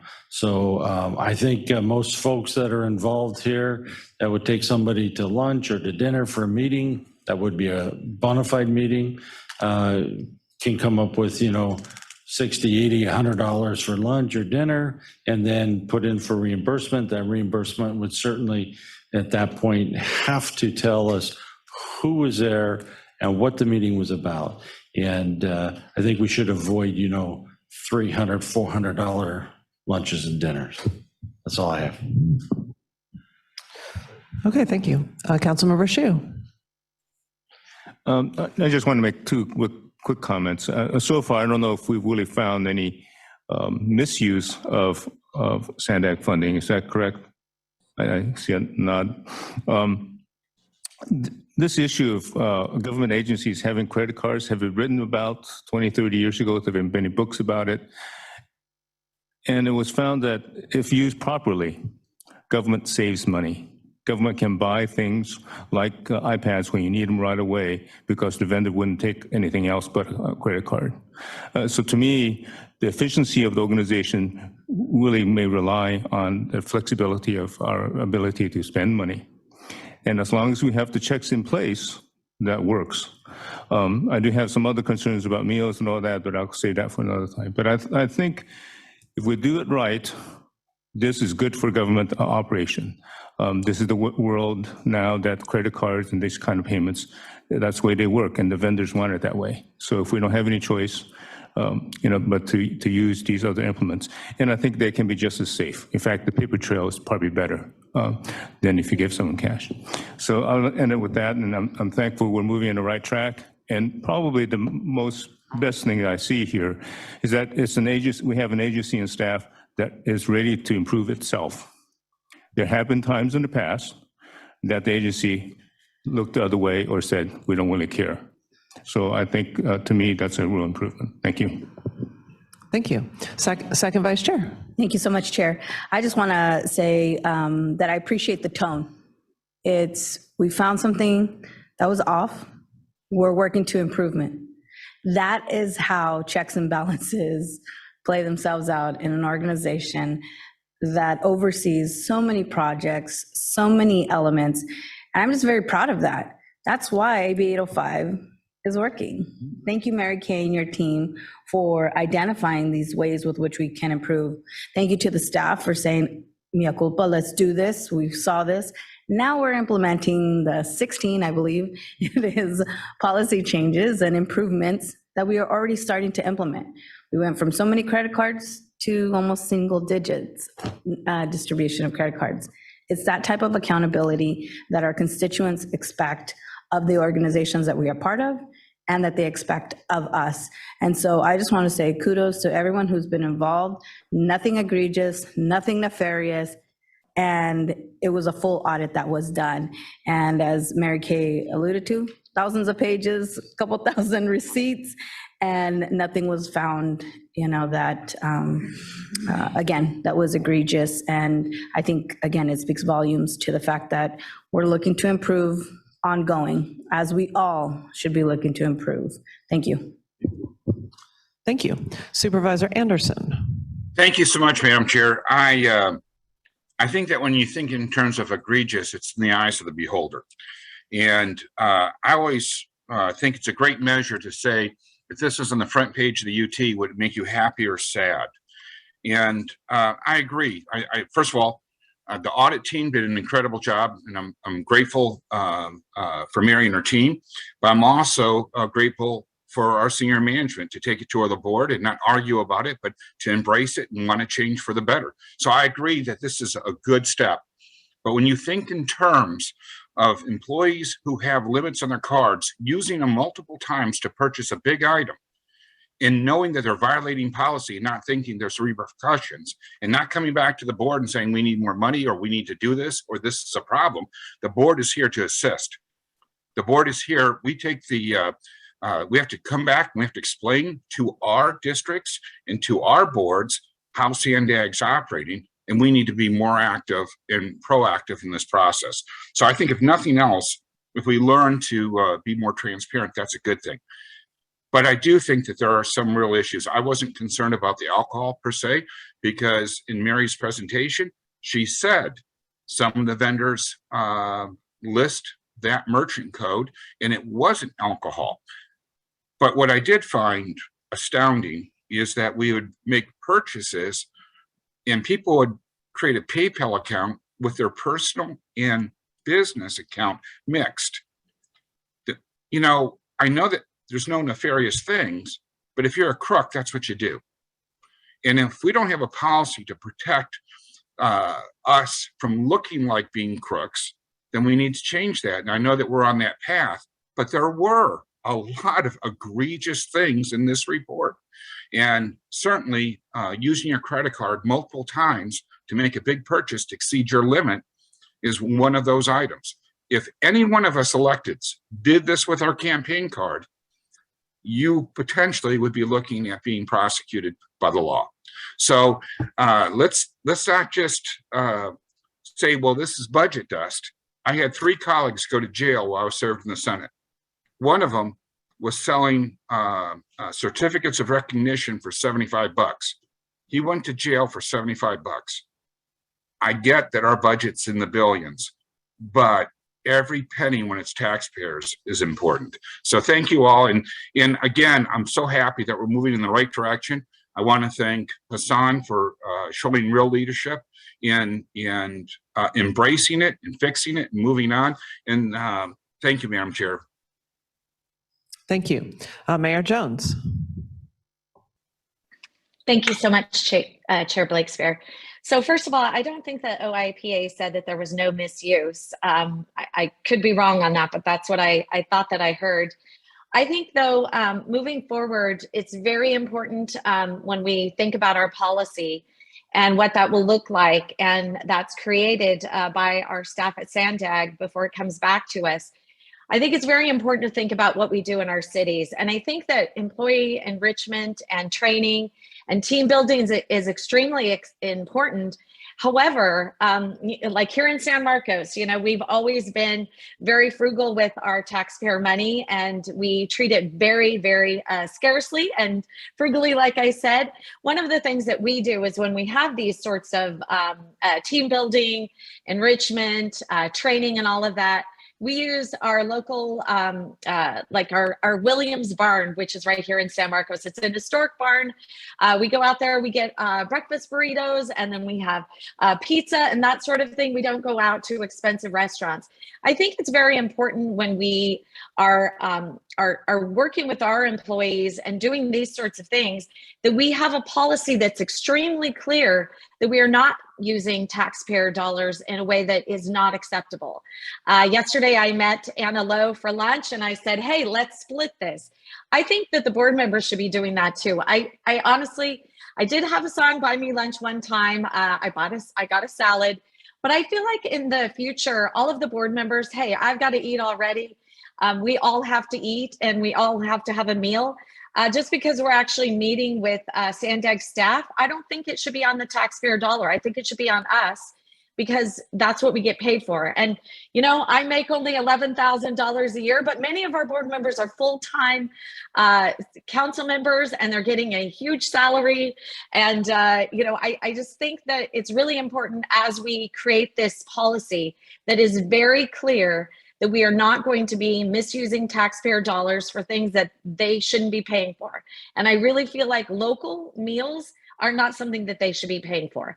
And the fact that local meals are so high, that number was so high, I really am very uncomfortable with that. And I'm planning on sending in my city policy about what we use for meals and all of that, and our training and all of that.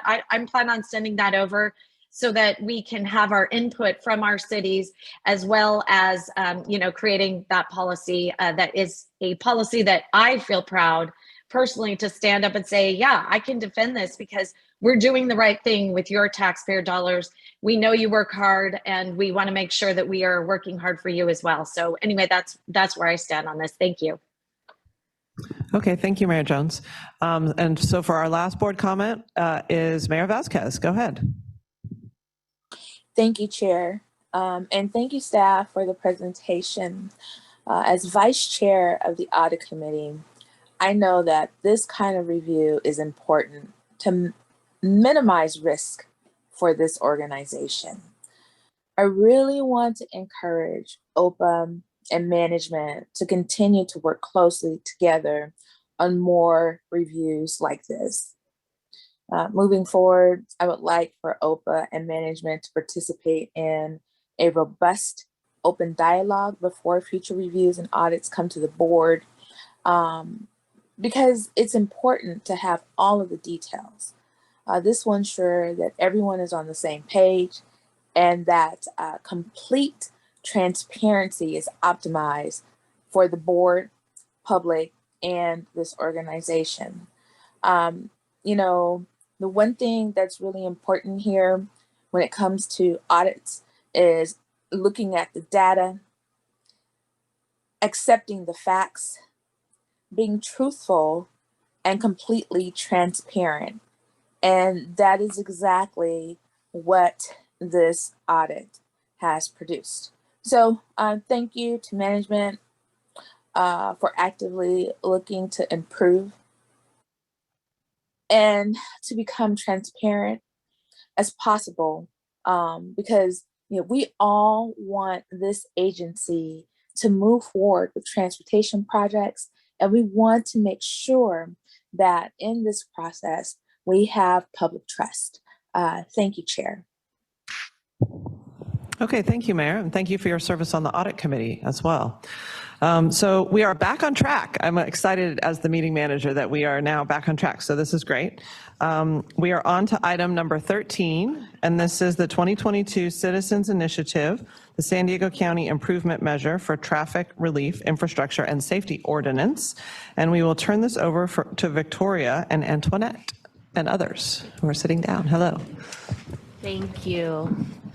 As you may recall, at your last board meeting on March 11th, direction was given to staff to provide a high-level overview of the Citizens Initiative process and factual information on the San Diego County Improvement Measure for Traffic Relief, Infrastructure, and Safety Ordinance.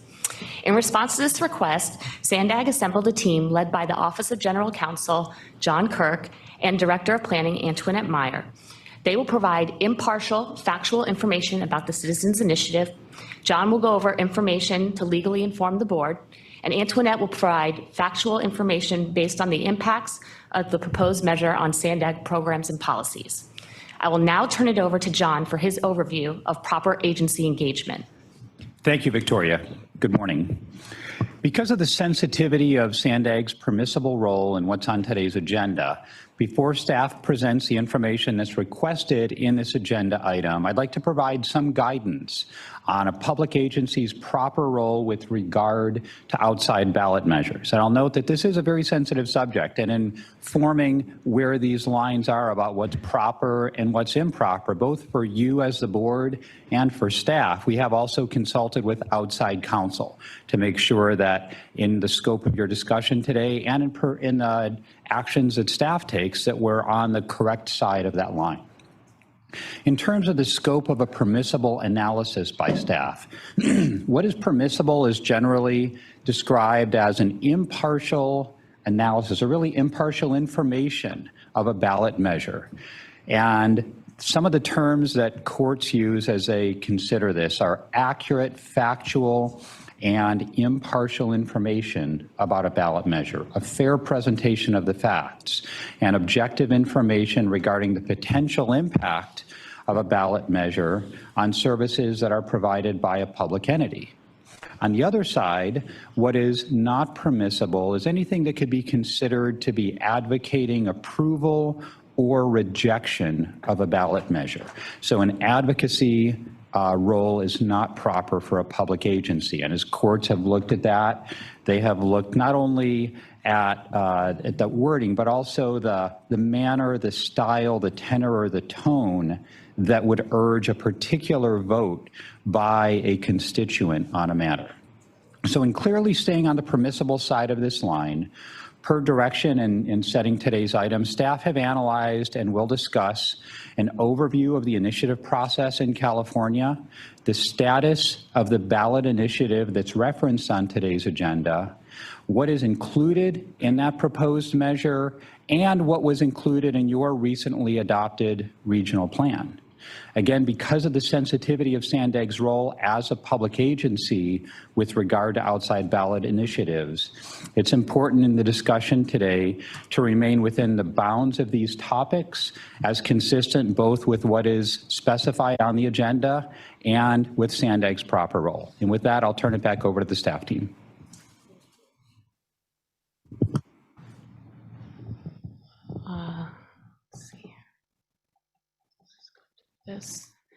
In September 2021, local news outlets started to report about the potential citizens initiative.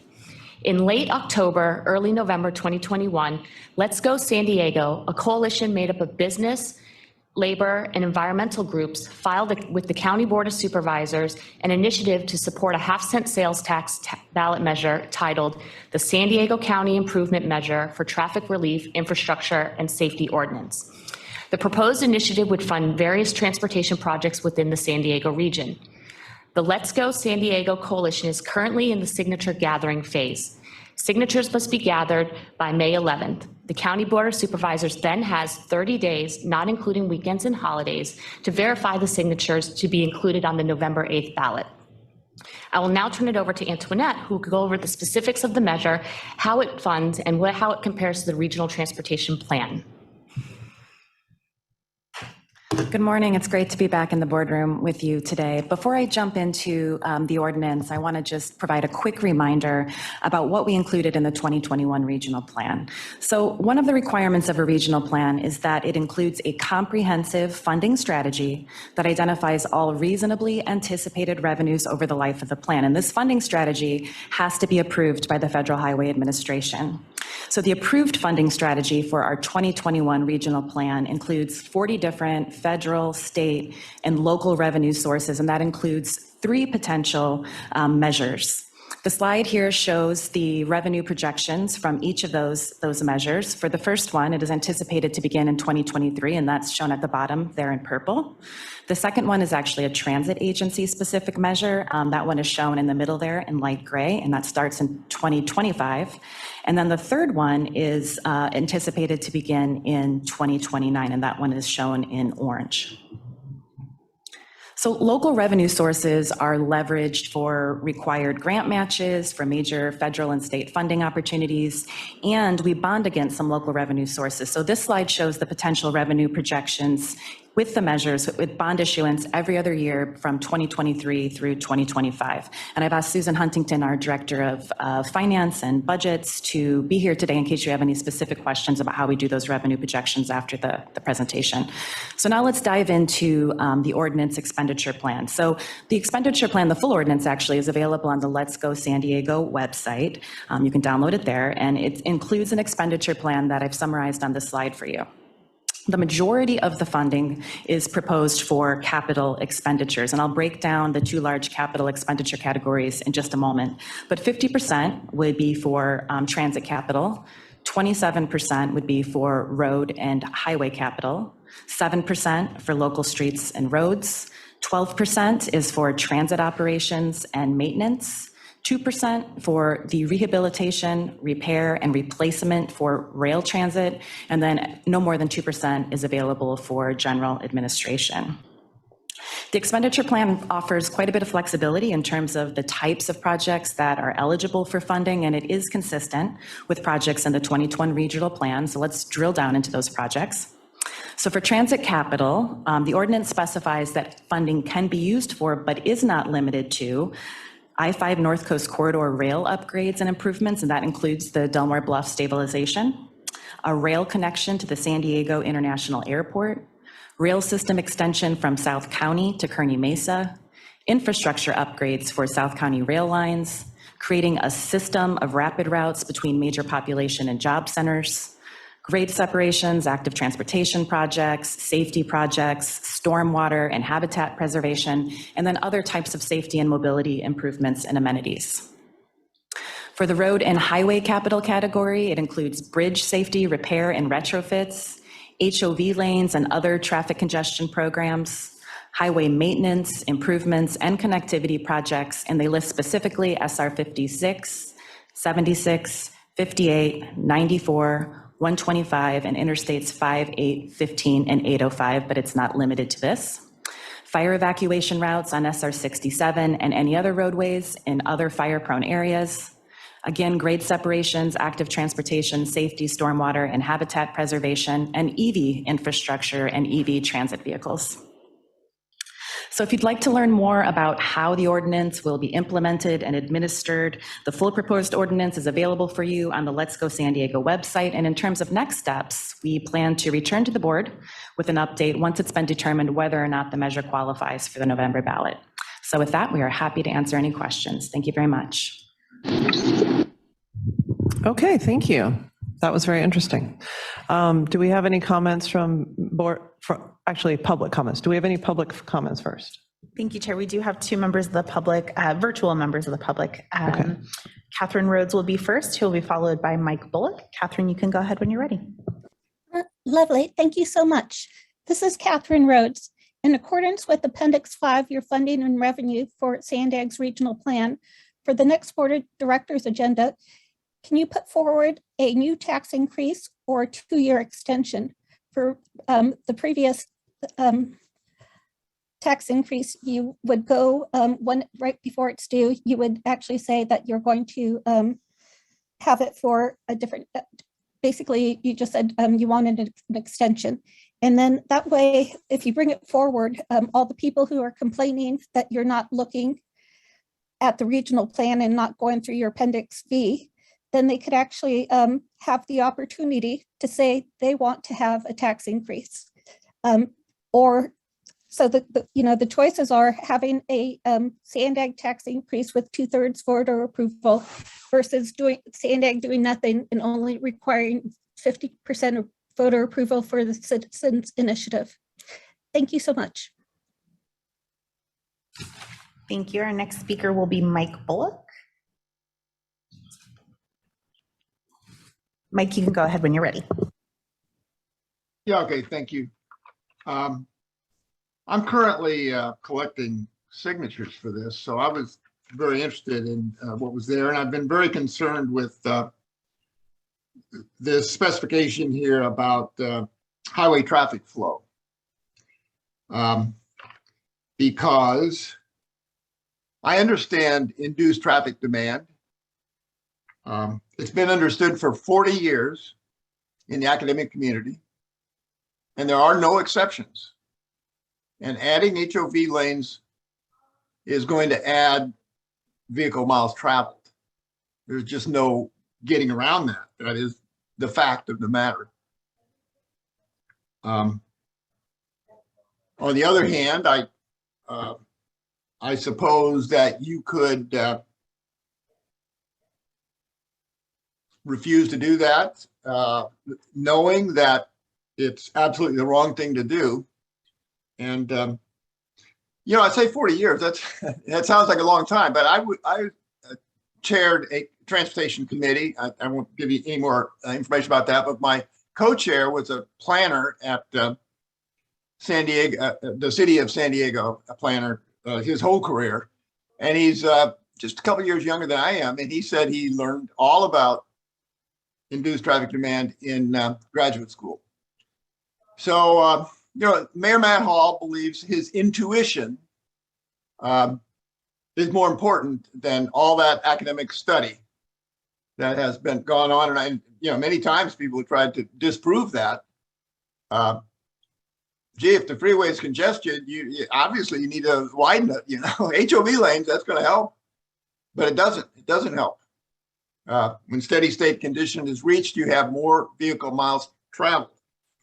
So I don't know what to do about this. I mean, if you make a promise to do something which is really, really harmful, you need to not carry out that promise when you understand. And I don't think the board does understand. Collectively, I just don't see the comprehension there. I trust your staff. The board's got a ways to go. I'm hopeful. Maybe I'll keep collecting signatures, but it's difficult. I don't trust the people that put this thing together 100%. They don't seem to grasp the enormity of our climate crisis and the urgency in 2030, this large reduction we need. And we need to reduce driving.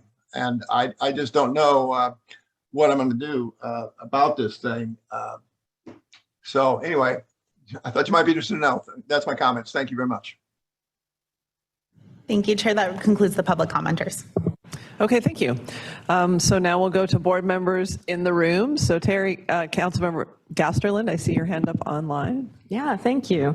Thank you, Chair. I would like to offer remarks to this board to encourage us to step back and take an open look at what's going on here. So I put on a hat of a person on the street who doesn't follow Transnet, who doesn't follow transit, but drives in the area, you know, an educated person in San Diego, and tried to look at this measure from their perspective. So the first thing I did was read the measure.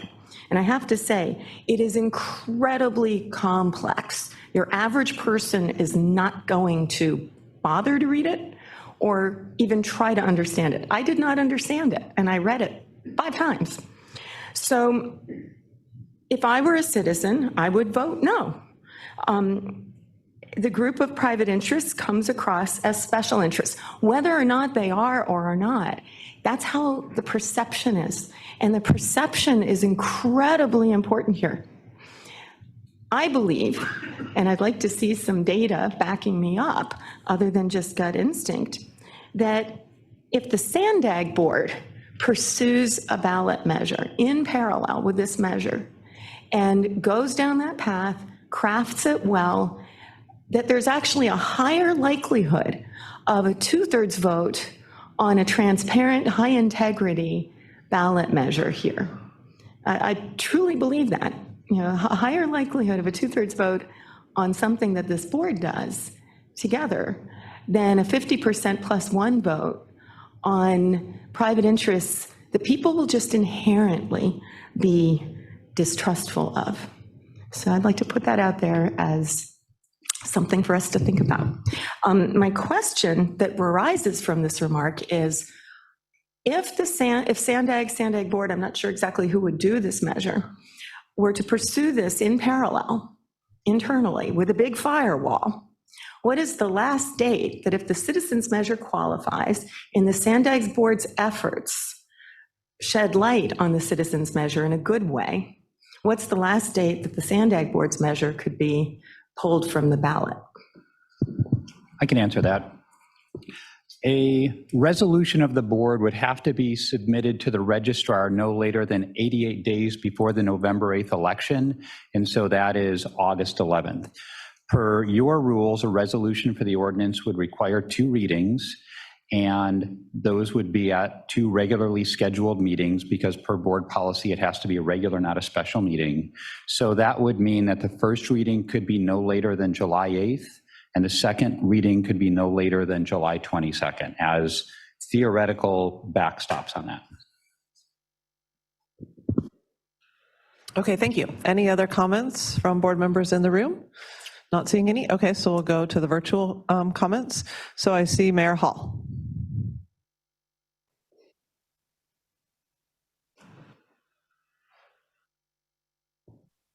Yes. Could we go back to the slide that was showing that it had 3 bars running across it? It was at the beginning of the slide deck. It was about where the monies were coming from and over what periods of time. Can we bring up the PowerPoint presentation, please? They're working on it. So the maroon bar, the reddish bar, what kind of, is that sales tax? What is that? Yes, that's its sales tax. Is that a half-cent sales tax, a 1 cent sales tax? It's a half-cent sales tax. It starts in 2023 following the 2022 midterm election. And then we have it on my screen, it looks kind of whitish or grayish bar, starts in 2025. What is that? Is that sales tax or what kind of tax is that? That's also a sales tax. It's a half-cent sales tax, and that is the MTS measure that MTS was working on and preparing for the 2020 election. And then for the final, we pushed that to start after the 2024 presidential election. Okay, and then what's the orange bar? The orange one's also a half-cent sales tax starting in 2029 following the 2028 presidential election. So it's 1.5 cents total, correct? Yes. Okay. In the past, and it was still part of the motion, there was also a per mile tax. Why is that not shown here? We were asked to give a presentation on the Citizens Initiative today. Okay, so this is just the citizens' way of going about raising the money. That is correct. Okay, thank you. Okay, thank you. Mayor Bailey. Thank you, Chair. A couple questions for staff and then a few comments. Question, did we anticipate a citizen initiative to put a half-cent sales tax measure on the ballot in 2023 when we adopted the RTP? The Citizens Initiative started to be publicly socialized in the summer of 2021. So between draft and final, we did add the sales tax measure for the 2022 election being implemented in 2023. May I add something to that?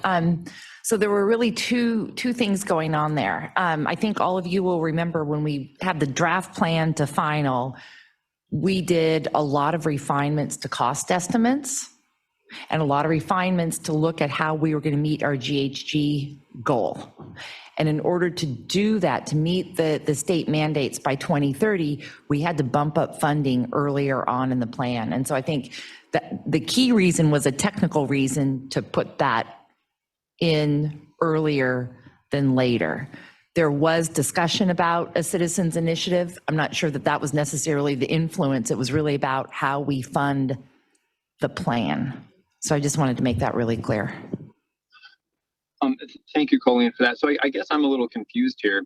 Did we adopt the RTP with the anticipation that a third-party group we had no control over was going to be spearheading a citizens initiative to put a half-cent sales tax measure on the ballot? So Mayor Bailey, this is Hassan. Just so we're very clear, we didn't really care who gets the funds. We assume in the RTP, and this is required for financially constrained plan by the federal definition, it has to be reasonably available. Whether it's a citizen initiative, MTS, NCTD, or Sandag, we assume that funding to be there. We did not pretty much care who does it. But the funding was assumed. Unlike the staff just indicated, Antoinette and Colleen, we knew about this between the draft and the final. I just got to say, like, for the record, it just seems like it's a bit of a stretch that we reasonably anticipated a citizens group spearheading an initiative for half-cent sales tax increase, and we're basing a 30-year forward-looking regional transportation plan on this third-party group we have no control over. I think it's, if the Citizens Initiative fails to qualify, it's my understanding that the funding for many of the projects contained within the RTP would not materialize. Is that staff's understanding as well? Mayor Bailey, just for the information of the board, almost 75% of the funding in the regional transportation plan. Not only this one, previous ones, Sandag has no control over. Federal and state funding, other funding, like we didn't anticipate the stimulus or the state surplus funds. So we absolutely don't have control over most of the funding that comes to San Diego. But nevertheless, the plans has assumed it over time, and we did very well assuming it.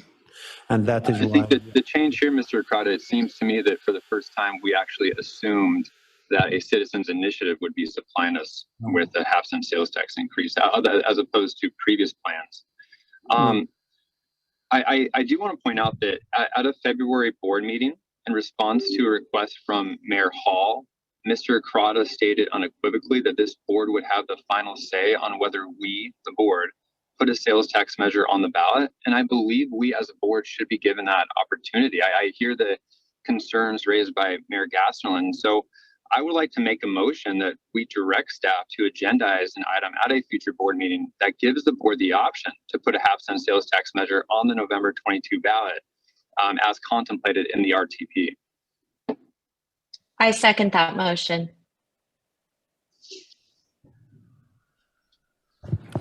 Okay, let's move on for all the board comments here, and then we'll discuss that. So go ahead, Mayor Jones. Do you have comments and statements? I do. Thank you so much. So first of all, I'm a little confused how this is called a safety ordinance in the heading of it as I'm reading through it. And I know staff can't answer that. And then also, but I do have a question. When is this projected sales tax projected to end? Is it through 2050? I'm unclear as to that. I didn't find that anywhere. This is projected to be evergreen, Mayor. Evergreen, so forever. Yes. Forever a half-cent sales tax brought forward by an outside entity that we're counting on funding from as reasonably foreseen funding in our plan. Which, Director Okada, you did mention that we have no control over federal or state funding. That's true. However, this outside funding is actually matching funding. So we can never get federal or state funding without our own actual funding that is generated here locally. So I think it's a little bit of a different situation. So anyway, that's all I really have to say. I've already seconded the motion on the floor. So I guess that's all I have for right now. Thank you. Okay, thank you. I'm going to call on our attorney, John, to weigh in on the proposed motion. Thank you, Chair. What is on today's agenda is very specific. It is information regarding one particular ballot initiative. Although a motion was made at the executive committee to add an item to an agenda to consider the question that is the subject of the motion, whether Sandag should bring its own ballot initiative, that motion did not pass, and that subject is not on today's agenda. That's not to say that this board could not consider that in a future agenda. That absolutely could be, and later today you will be ratifying the executive committee's setting of future agendas. It could be brought as a part of that item to consider placement of a discussion of a Sandag measure on a future agenda. But for this item, it's very specifically agendized regarding one particular ballot measure. Okay, thank you very much. Well, seeing no more comments, we will move on to the next item, which is item number 10. So this is the Youth Opportunity Pass and Regional Transit Pass item. So I will hand this over to Zachary and Marissa for both of you to do your very first presentation to the board. So that must mean that maybe are you new employees, or is this a new role for you in Sandag? And welcome to your first presentation to the board on this exciting topic. Thank you, Chair. Good morning, board members. My name is Zachary Brott. I'm here with Marissa from our strategic communications team. I'm a regional planner specializing in transit here at Sandag, and we're here to give you an update on the Youth Opportunity Pass and the Sprinter Breeze Pass that NCTD has been operating. So as you all probably remember, the Social Equity Working Group devised the Social Equity Early Action Transit Pilot, which you as a board approved in October of last year. And this pilot includes 4 major components.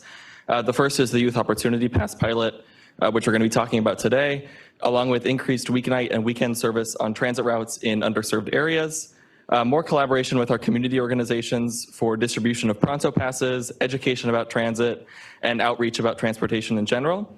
And finally, a research study that will evaluate the benefits of the program and identify some key performance metrics and performance indicators to make sure that we're reaching the success that we want to with this program and can use it to as a basis for funding and other things in the future. We're really excited about the Youth Opportunity Pass. It's going to be launching on May 1st, just over a month from now. And due to some extra funding from our partners at the County of San Diego, we were able to extend the pilot. It was originally going to be for 12 months, and the Youth Opportunity Pass will now run for 14 months. It's going to run through June 30th of 2023, which means that students will be able to use it all the way through the end of next school year. And so the Youth Opportunity Pass, with our implementation, we'll be able to, students and youth throughout the region will be able to get around without any financial burden. It provides a reliable way for kids to get to school in the morning, to get to practice in the afternoon, or just to go to the beach on the weekend without the need for a car, without worrying about paying a transit fare. And so we want to ensure that with this program, we have a very comprehensive outreach strategy that will reach youth from throughout the county. And so I'm going to hand it over to Marissa to talk about our outreach strategy.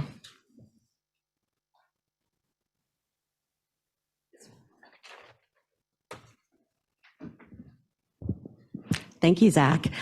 Good morning, everybody. My name is Marissa Gazzardo, and I'm an Associate Public Outreach Officer in our Strategic Communications Department. So Sandag developed the Youth Opportunity Pass pilot program in close coordination with our social equity and environmental justice stakeholder groups. You can see the list on our slide. These groups are on the front lines of community advocacy, and getting free transit to young people has been one of their top priorities for over a decade. In addition, we're working with our partners MTS, NCTD, and the County of San Diego, as well as the County Office of Education and numerous school districts to reach out to parents and students. Working together, our goal is to get information about this program into the hands of youth and their parents throughout our region. As you can see on the map, each blue dot is the location of a community partner. Of course, these partners serve much wider areas and populations in their communities. If you're looking for a dot in your city and you don't see one, rest assured that through our collaboration with MTS and CTD, the County of San Diego, school districts, and the County Office of Education, we will be able to reach youth throughout the entire region. And one of the key messages we'll be sharing is how to access free rides using youth Pronto accounts. Anyone who already has a Pronto account, they are ready to go. No, nothing else to do. May 1st, free rides. But for those new to Pronto, we've developed simple messaging in all of our materials for how to easily set up an account on their smartphones via the Pronto app, or get a free youth Pronto card. We have 20,000 Pronto cards that we and our partners are aiming to distribute in April and May to everyone 18 and under for free. So let me tell you briefly about the outreach efforts that we're working on now to help spread the word. On April 1st, we'll be sending out a press release to announce the program is coming and to encourage youth and their parents to get their Pronto accounts set up before May 1st. We'll be hosting additional media events in April and May and launching a social media campaign in early April. Sandag, along with our partners, will also be participating at community events throughout the region, such as the Earth Day celebration at Balboa Park. Our team is also preparing a third-party toolkit to share with our CBO partners, schools, all of your offices, and other organizations. It will include flyers in at least 6 languages, FAQs, newsletter stories, and social media samples. We're also collaborating with MTS and NCTD to develop a targeted rider information campaign, which includes take ones on buses, trolleys, and trains, station signage, and pop-up events at transit stations. And of course, we're looking forward to working with you to reach out to your constituents and communities. We do want to make sure that we can get the word out to all the youth who can take advantage of this program. So Sandag has created a special webpage for this project that contains information on the program and how to sign up for it through Pronto. All of the resources we've put together for our partners will also be there for them to download and share. We expect the website to launch next week prior to the beginning of our April outreach efforts. The public can contact us for more program information at this email, or they can call MTS or NCD for questions about Pronto. And of course, we welcome any suggestions you have to help us reach more youth, get the word out about this exciting new program launching on May 1st.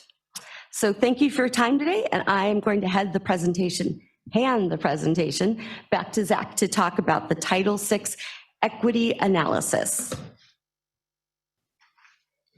Great, thank you so much, Marissa. So the action item before you today is approving the Title VI equity analysis. The full analysis is included as attachment 1 to this item in your agenda. And since we are changing the way the fairs work throughout the county, and it's going to last longer than 6 months, the FTA requires us to do an equity analysis to make sure that we're not disadvantaging any populations. And so you can see a summary of the findings of the analysis here. It was pretty straightforward, as we don't have any fare increases. The only thing we have are fare decreases for the youth passes, and the Sprinter Breeze Pass, which NCTD is implementing, is a cheaper option for local NCTD riders who don't currently ride MTS services. So for most people, this will replace their $72 monthly pass, and it will be replaced with a $59 monthly pass. So that'll save NCTD riders some money, and obviously we're saving youth riders money by implementing the Youth Opportunity Pass. And since there were no fare increases that disproportionately burdened minority or low-income populations, neither of these fare changes triggered a disproportionate burden or a disparate impact. And so we also wanted to ensure that our community outreach that Marissa described was also reaching these populations. And so we see here this map, the same blue dots for all of our community partners, and we've overlaid it on the minority populations throughout the region. So as you can see through our outreach with our partners, we're reaching almost every minority enclave within the county, and vice versa. All of our partners are mostly based within these minority population centers. And then when we look at the same thing for our low-income population, we see the same results. And so we're really making sure that we're targeting this outreach to the folks who need it the most and who are going to keep relying on transit the most, because this is going to be the easiest way for these youth to get a Pronto card and to get signed up for the program if they don't have access to a cell phone. And like Marissa was saying, if you don't see a dot in a specific city, that's because we have more outreach doing with MTS and NCTD and the schools and the County Office of Education that will reach youth throughout the county and make sure that everyone in every part of the county will be able to take advantage of this remarkable program. And so the recommendation before you today is to approve the Title VI equity analysis for Sandag's Youth Opportunity Pass pilot program and NCTD's Sprinter Breeze Fare Pass. And Marissa and I are here to take any questions. Thank you so much for your time. Thank you. I do have one quick question. So is it free for youth to take coaster train rides? Yes, the coaster, Sprinter, trolley, and all bus routes are included. Okay, so is there anything that they can't take? Is there anything that's not included in this, that's transit in this county? The only MTS NCTD service that is not included is paratransit operated by MTS NCTD contractors. Okay, and then could you repeat the duration of it? You said it starts in May and then it goes until when? May 1st through June 30th of 2023, total of 14 months. Okay, this is really exciting. I'd like to call on our executive director to make a few quick comments. Thank you. Marissa and Zachary, great work. So I want to thank the board of directors for truly being true. I want to thank Councilmember Moreno also for championing this. You were true to your words when you adopted the equity statement last January. But I also want you to know that right now with the gas prices, the supply chain, the inflation, we need to help our residents move around. And We're probably going to be coming to you. We're doing some stuff with our transit agencies in terms of buying bus passes for a month, and then maybe people will like it and continue to ride. Definitely our transit ridership is significantly up. So I promise you that you will hear more about what things are we doing and partnering with our transit agency to do that. I also want you to know that our leadership, I know we recently had a request from Chair Blakespeare to speak to Oceanside Unified School District about potential. I mean, there is so many things that you could be doing. Obviously, all of it require money, but this says that this board of directors is true to what they did. The last thing I want to say on this is get used to seeing Marissa and Zach in the future, because we were very successful and lucky at Sandag with what's called the Great Resignation. We had about 50 new, young, motivated employees. I want to thank our teams who got it here. I think if Marissa and Zach is any indication, they're happy and smiling and can do presentation to the board. So get used to seeing new faces. As Ray mentioned in the beginning, we eliminated significant number of executive positions, so we're able to flatten the agency and do this. So thank you, Chair. Thank you. Before board members, we're going to go to public comments. Do we have any public comments? Thank you, Chair. We have no in-person public comments, but we do have 6 members of the public with their hands raised. Numbers are continuing to go up now. I see 8. We'll start with Catherine Rhodes, who will be followed by Randy Torres Van Vleck. Catherine, you can go ahead. Lovely. And of course, this is wonderful news. And I want to mention Wednesday, March 23rd, 2022, 2 days ago, Governor Newsom said he's going to put forward a package for $750 million in grants to allow transit agencies to provide free rides for 3 months.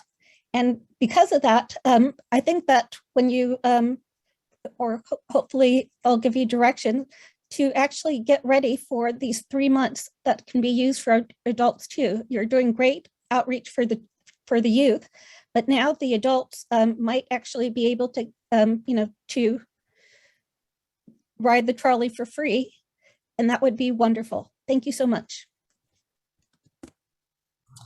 Thank you. Our next speaker will be Randy Torres Van Vleck, who will be followed by Carolina. Randy, you can go ahead when you're ready. Good morning, Board of Directors. My name is Randy Torres Van Vleck. I'm the Director of Policy and Planning with the City Heights CDC. We're very excited to be here this morning to support the advancement of the Youth Opportunity Passes. City Heights CDC is proud to have partnered with Mid-City CAN, resident groups, Environmental Health Coalition, and other partners for the past 10 years on this campaign. It has taken a while, but now we're at a pivotal moment where we can make transit free for youth throughout the region by this May. This is bold and truly transformative. As the Title VI report points out, the financial burden for transit for all youth, for all riders, will be reduced, increasing equity across San Diego's public transportation services. We appreciate the leadership of Sandag staff and the board who committed the funding and staff time for today's action. We're also happy to work with the Sandag Social Equity Working Group, the Transit Pilot Working Group, Sandag staff, MTS, NCTD staff, and community leaders to get the word out about this unique opportunity. We encourage you to support today's staff recommendation. Thank you. Thank you. Our next speaker will be Carolina, who will be followed by Monica Hernandez. Good morning, board members and staff. My name is Carolina with the Environmental Health Coalition. We're here to support the recommendation. We're very excited. So it is also a celebration. And it's so exciting to see where we're at in the history of transit. I think as we continue to endure the challenges that we're facing right now, the gas prices, the amount of transit riders is pointing to transit as a very feasible solution.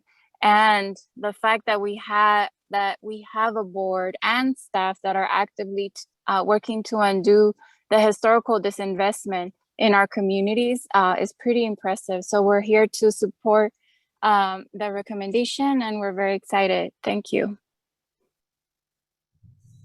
Thank you. Our next speaker will be Monica Hernandez, who will be followed by Mid-City CAN. Hi, good morning, everyone. My name is Monica Hernandez, and I'm with Casa Familiar. And we're very happy and grateful for all the work that Councilman Moreno has done with piloting this, moving forward this program. And we would like to thank everybody who has supported. We are really supportive of this measure and hope that this moves forward. For our youth here in San Isidro, this is definitely something that, even to me personally, affected me when I was a youth. There was times when I couldn't make it to school on time because I relied on public transportation. I'd get there 2-3 hours late. We still see these types of things happening with our youth. So to see this happening makes us very happy. And we look forward to being able to support with any outreach efforts to get the word out to everybody out here in the South Bay. Thank you. Thank you. Our next speaker will be Mid-City Can, who will be followed by Mike Bullock. Hi, Sandag Board. My name is Ariana Federico, lead organizer with Mid-City Can. And we're here to support the item and the recommendation today. We are very excited to continue to support youth opportunity passes. This has been 10 years in the making for our transportation team, improving transportation in City Heights, and we're very happy to see the vision of YOP grow into the greater region of San Diego County. Just today and yesterday, my days have been filled with meetings of community members wanting to know more information about Pronto passes, about how they can use public transportation for their young people, and there is a lot of excitement. And I think that excitement just shows that there is a high need to make sure that Youth Opportunity Passes is a program that is here to stay. We are happy again to be here with our partners and to continue this collaboration with Sandag and our leaders in San Diego with Youth Opportunity Passes. Thank you for your time. Thank you. Our next speaker will be Mike Bullock, who will be followed by Jesse Ramirez. Yeah, thank you very much. It's heartening, but not really surprising. All the speakers are in favor of this, and I certainly join them. You said you'd do this fast, and by golly, you did it pretty fast. It's here, and we're going to start getting the benefit from this. This does increase equity because low-income young people don't have enough money to drive a car. They don't own a car, pay insurance, all those costs, and they need to get around. And so this is definitely equity. And this type of thinking should be broadened, and we should think about other ways to get equity, transportation equity, social equity to our low-income people of all ages, but particularly our youth. And so I live up here in Oceanside, and I went to safe routes to school. Deputy Mayor asked me to attend for him and take notes and so on and so forth. And I remember the Oceanside facilities director, Oceanside High School facilities director said that they got smart. They let school out at different times for different people, and then they didn't create a big traffic jam in Oceanside. And it just kind of shows you something that we taxpayers are happy to supply car parking for our high schools, happy to do that. And the rich kids that can afford to own a car, drive a car, $6 gasoline, doesn't bother them. And their parents can pay insurance, and some of them drive brand new cars, and it's just a wonderful thing. However, the car parking is actually a very expensive facility, and it should be operated to educate the students, not miseducate the students. Right now, we're miseducating them. We're telling them that, car parking is free. And if you're wealthy enough to have a car, great. And if you're not, well, tough luck, I guess, But instead, the car parking should be operated for the financial gain of all of the students of driving age. And and it should be fully automated and so on and so forth. I noticed that pay station parking now wants you to put in your license plate number. And I'm happy to do that. That's not a big thing. But of course, it's so clunky. I just would like to drive down to the beach. There's pay station parking there. I'd like to park the car and be billed. There's machines that can read my license plate number And I could establish an account and the students could do the same thing. And the students that have a lot of money can pay, but the money would be divided up in proportion to the amount of time you spend on the campus. And so that, in other words, we treat low income students that don't happen to own a car as if they're just as good as the students that have a car and use that parking lot. Thank you very much. Thank you. Our next speaker is Jesse Ramirez, who will be followed by Steve Gelb, and Steve will be our last public speaker on this item. Hello, everybody. Good morning, Sandag staff and board of directors. I would like to thank you all for giving me the opportunity to speak. My name is Jesse Ramirez, and I am a City Heights resident. I am here to support YOP and the recommendation made before you today. I have lived in City Heights the majority of my life. During my time here, I have had the opportunity to work and volunteer some of my time with the youth.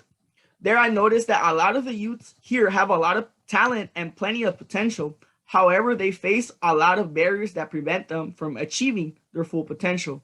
A lot of these youth come from poor households or single parents' home. Thus, the heavy cost of transportation is a true challenge for them. I believe that the YLP program will allow this youth to realize their true potential. With access to transportation, these youth will be able to look for internships, better jobs, and attend schools. I encourage Sandag staff and the board of directors to support YLP and the recommendation made today. This will allow you to truly fulfill their true potential. Thank you. Thank you. And our final speaker will be Steve Gelb. Steve, you can go ahead when you're ready. Thank you, board and staff members. Like the other speakers, I'm very grateful for this initiative. I'm especially grateful for the very comprehensive plans of outreach that the staff have talked about. I'd like to just mention some of the benefits of this program that may not be obvious. I really see this program as an investment in the future and in the investment in the climate. We'll be building a culture of transit in a new generation, people who will continue to take transit, and that will help our transit system in the future.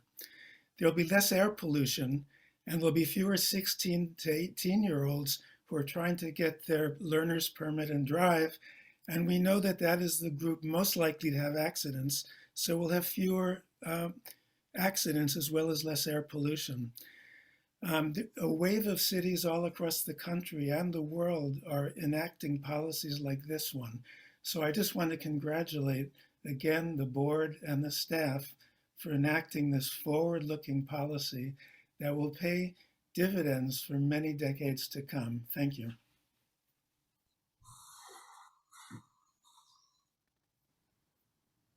And I believe that concludes our public comment, both virtual and in person. You'll notice I am not Mayor Blakespeare. She has another engagement, so I'll be wrapping up this meeting with all of you. We'll turn now to board member comments, starting with those board members who are in person and then going to virtual members. I believe we have Councilman Moreno, followed by Mayor Minto. Thank you for the presentation. As the chair of Sandag's Social Equity Working Group, we're so happy when we were able to include this program in our Equity Early Action Plan. And it truly warms my heart to see this pilot program for youth opportunity passes move forward. This is an idea whose time has come, especially right now with transit ridership falling off a cliff due to the pandemic. It is more important than ever for transit agencies to get creative with how to attract future riders. The youth of today will need to be the backbone of our transit system tomorrow. So it makes all the sense in the world to get them used to riding transit now, because we'll be more likely to keep them as customers after they reach adulthood. This will also attract more families to our system. I personally love traveling, and I've noticed that the fare-free transit for youth under 18 is a best practice of transit systems in other countries, most notably in Germany. And as a consequence, you see more families using transit over there. I especially want to thank Sandag staff for being creative with the Equity Early Action program and including the youth opportunity passes in it. In particular, I want to thank Jane Clough for her excellent staff work with the Social Equity Working Group and Hassan Akrada for his willingness to listen and his determination to get it done. You didn't have to do this, Hassan. It would have been easy to say that it was up to the transit agencies to figure it out, but you heard the members of the Social Equity Working Group when they spoke, and you took action, and we got it done. I also want to thank the members of the Social Equity Working Group for pushing for this program. A special thanks goes out to Mid-City CAN, which has been pushing this youth opportunity passes for over a decade, and your hard work and perseverance has paid off. I also want to thank Casa Familiar and EHC for all your work to make youth opportunity passes reality. And with that, Vice Chair, I'm happy to make a motion to move staff's recommendation on this item. Thank you. Thank you, Councilmember. We have a motion by the City of San Diego, seconded by the City of National City, our second Vice Chair. We'll go down to Mayor Minto. I think this is a great opportunity. I grew up in City Heights, didn't have a lot of money growing up. It'd been nice to have a bus pass, but, you know, I had to walk to school and to work uphill both ways in the snow. That's what my dad kept telling me. He would say things like, you know, just, you know, suck it up. You know, your feet work, pedal your bicycle, all those traditional things I think that maybe many of us heard when we were kids growing up. I wonder if I had the opportunity to get on a bus for free, if I could have maybe expanded where I was looking for work, for instance, could have done better. I think I turned out okay. I think it's interesting. Quick question. Who pays for this? This is funded by Sandag, as with additional funding from the County of San Diego that they received from the federal government as part of the American Rescue Plan. So it's not a free and just to add to that, Mayor Minto, so this is funded by Sandag, but it's not local funding. It is federal, what we call CMAQ funding, maybe just so we're clear. It's still not a free ride. It's still taxpayer money. Yes, of course it is. So that's why we have to be very careful with it. Of course. You know, I only have, you know, I'm going to take off my nice guy hat here for a second, be kind of a grumpy Gus. And we had one caller who talked about the rich kids and being able to go to school and get a parking spot and things like that. And what I've learned over the last few, well, I won't say few months, but anytime you lash out at somebody that's in a different bracket, for instance, or background or culture, it's what they call a microaggression. And I just want to make it clear. And I don't care what your status is, rich, poor, or otherwise, everybody deserves an opportunity, regardless of whether that's to ride a bus, a trolley, you know, coaster, or to drive the car that mom and dad brings you. Everybody has a right, an opportunity, and if they take it, then good on them. So let's try and keep in mind that comments like this can be harmful to people. Thank you. Thank you, Mayor Minto. I saw Councilmember Gastelum, and then we'll go to Councilmember Hsu. Yeah, I want to thank the Equity Committee for their leadership in this. I've seen firsthand on the university campuses that the students who use the buses become lifelong bus users over the years. I think we all have stories of when we were young and we used the bus and now we're avid bus users, or at least we know somebody. I want to speak to the cost of this. This is really using unused capacity. These buses are going anyway. They've got a lot of empty seats. We need to build the critical mass that makes the students and young people on this bus feel safe. And you feel safe when you have other students your age on the bus along with you. So I want to applaud this, and I fully support it and intend to vote yes. Thank you very much. We'll go now to La Mesa, then followed by National City. Thank you, Mayor. I think that was a very good point that was just made, that there really is no cost.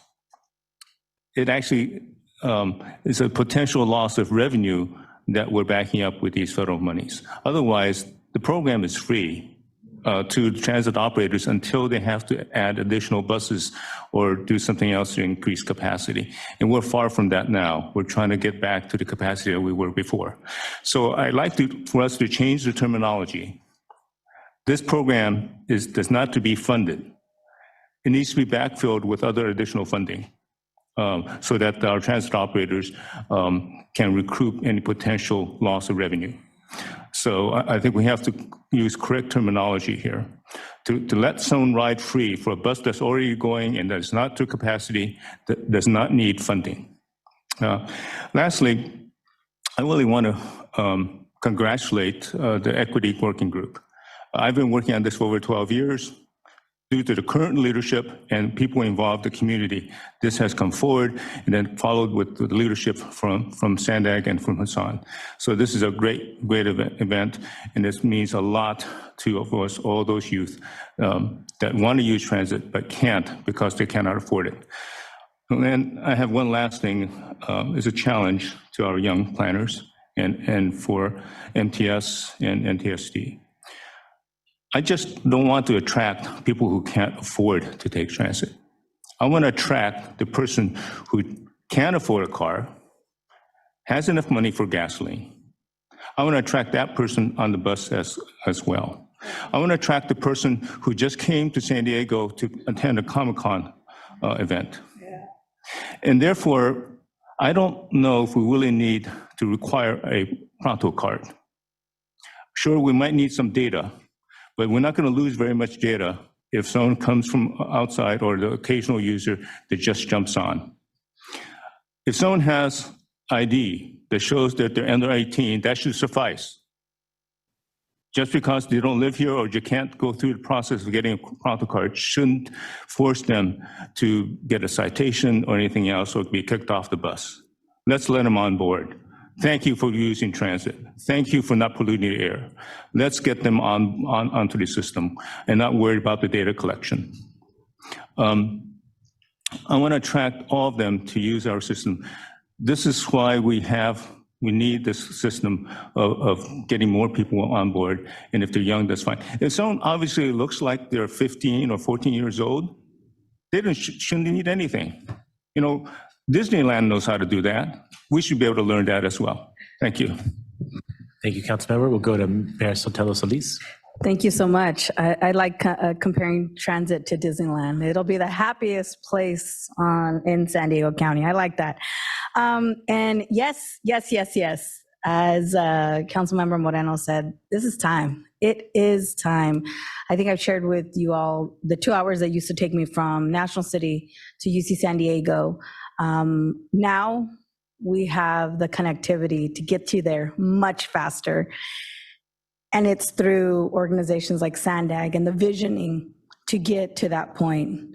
I can only imagine if I had a free bus pass from National City and the transit to get to and from with this time that we've improved upon to get to those major institutions. I can only imagine how much more I would be visiting my family as a college student, but also to feeling that my time was valued and that I could study more on the trolley line or the bus line.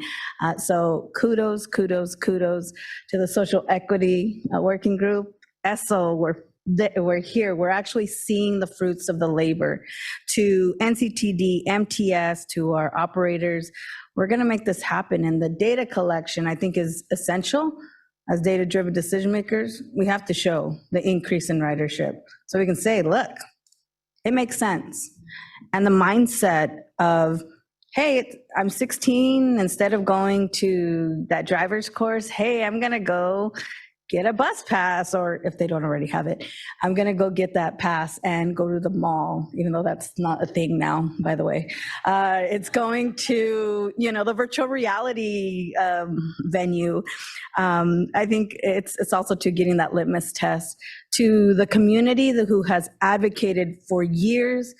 Vice Mayor Shu, I remember you here with the hat saying this is what our community wants. He still has his hat. I think it's somewhere. But to Environmental Health Coalition, City Heights CDC, Casa Familiar, and so many others who have shared their concern. It's happening. Let's make this as successful as possible. One thing that I would just share, we talk about that connectivity, it's the mindset. but it's also to that last mile connection.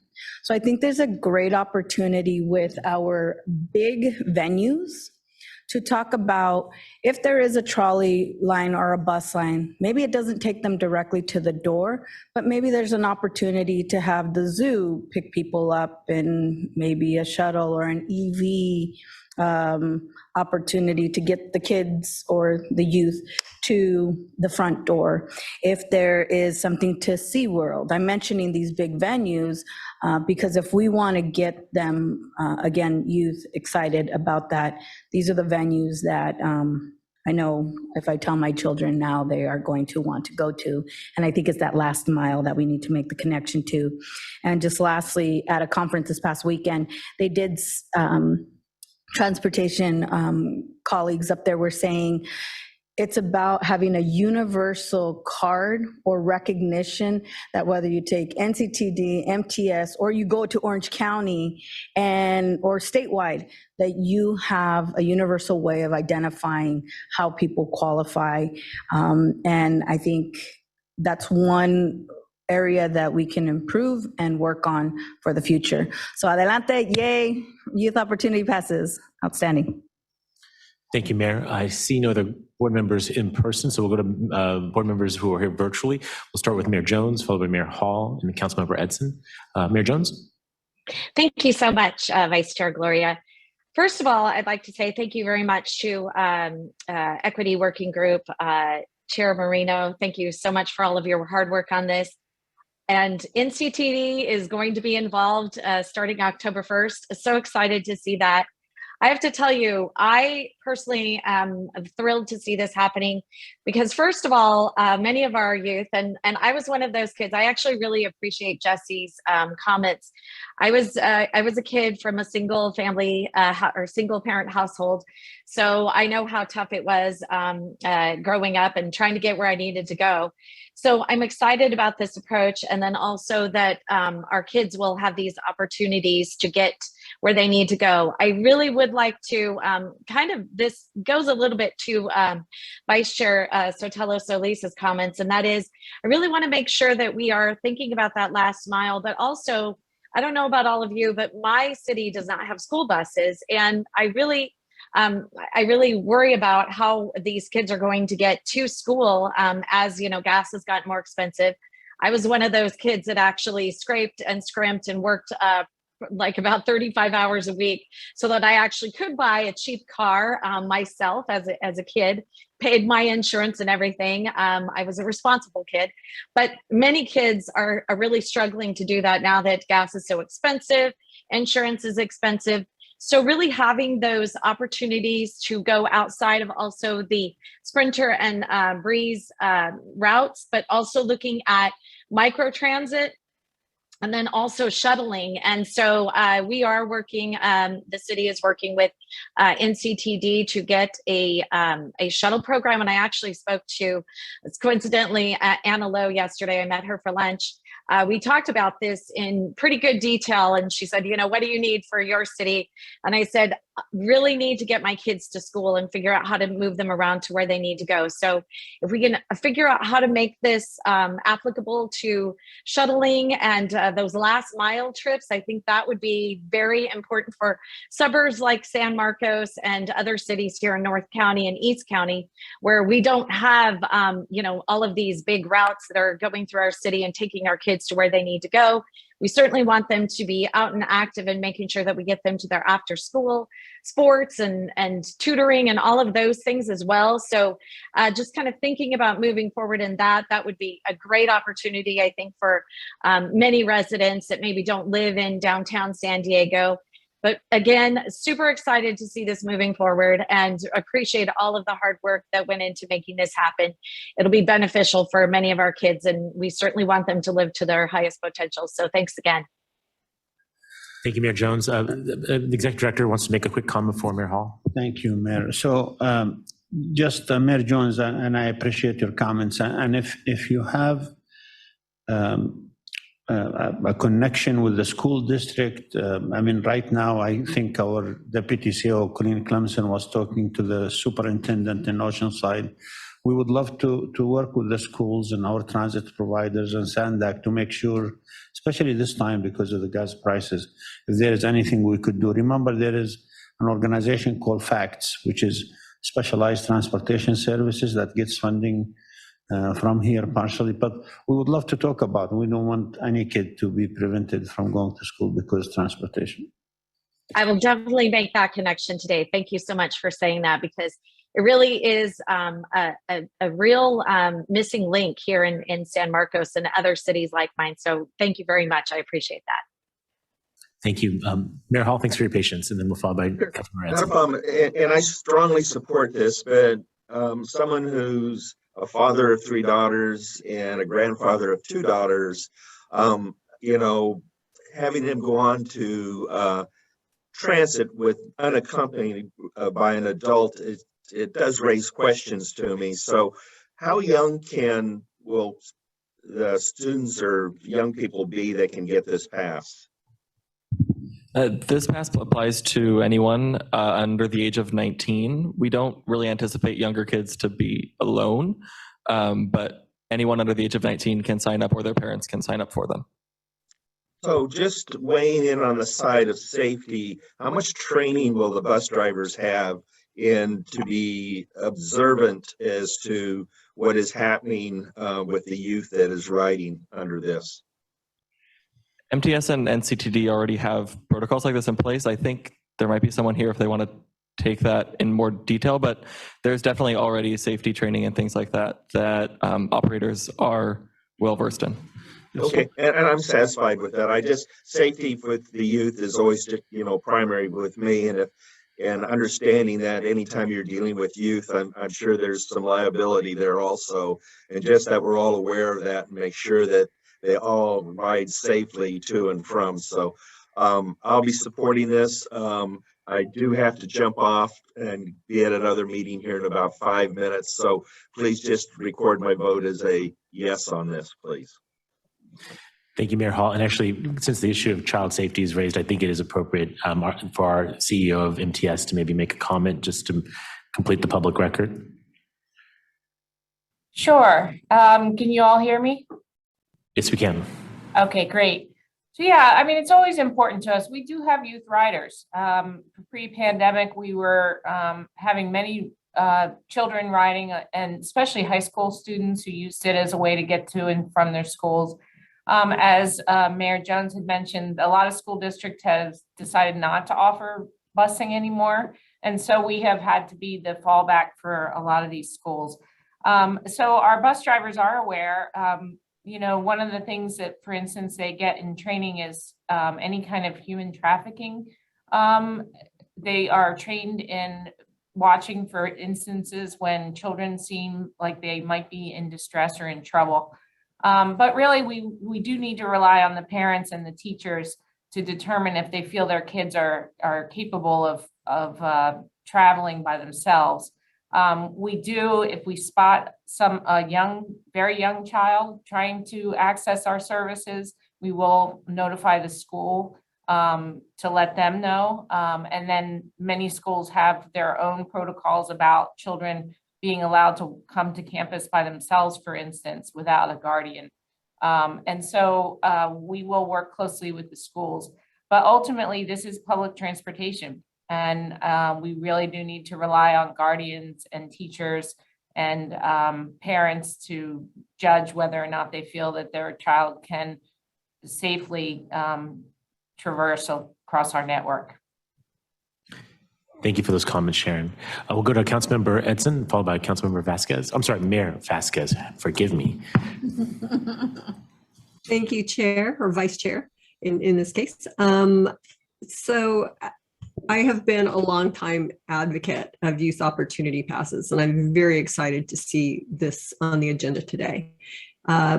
In other good news, the NCTD board recently adopted a position of support on the proposed change to the comprehensive fare ordinance, making the promotional Sprinter and Breeze monthly pass permanent.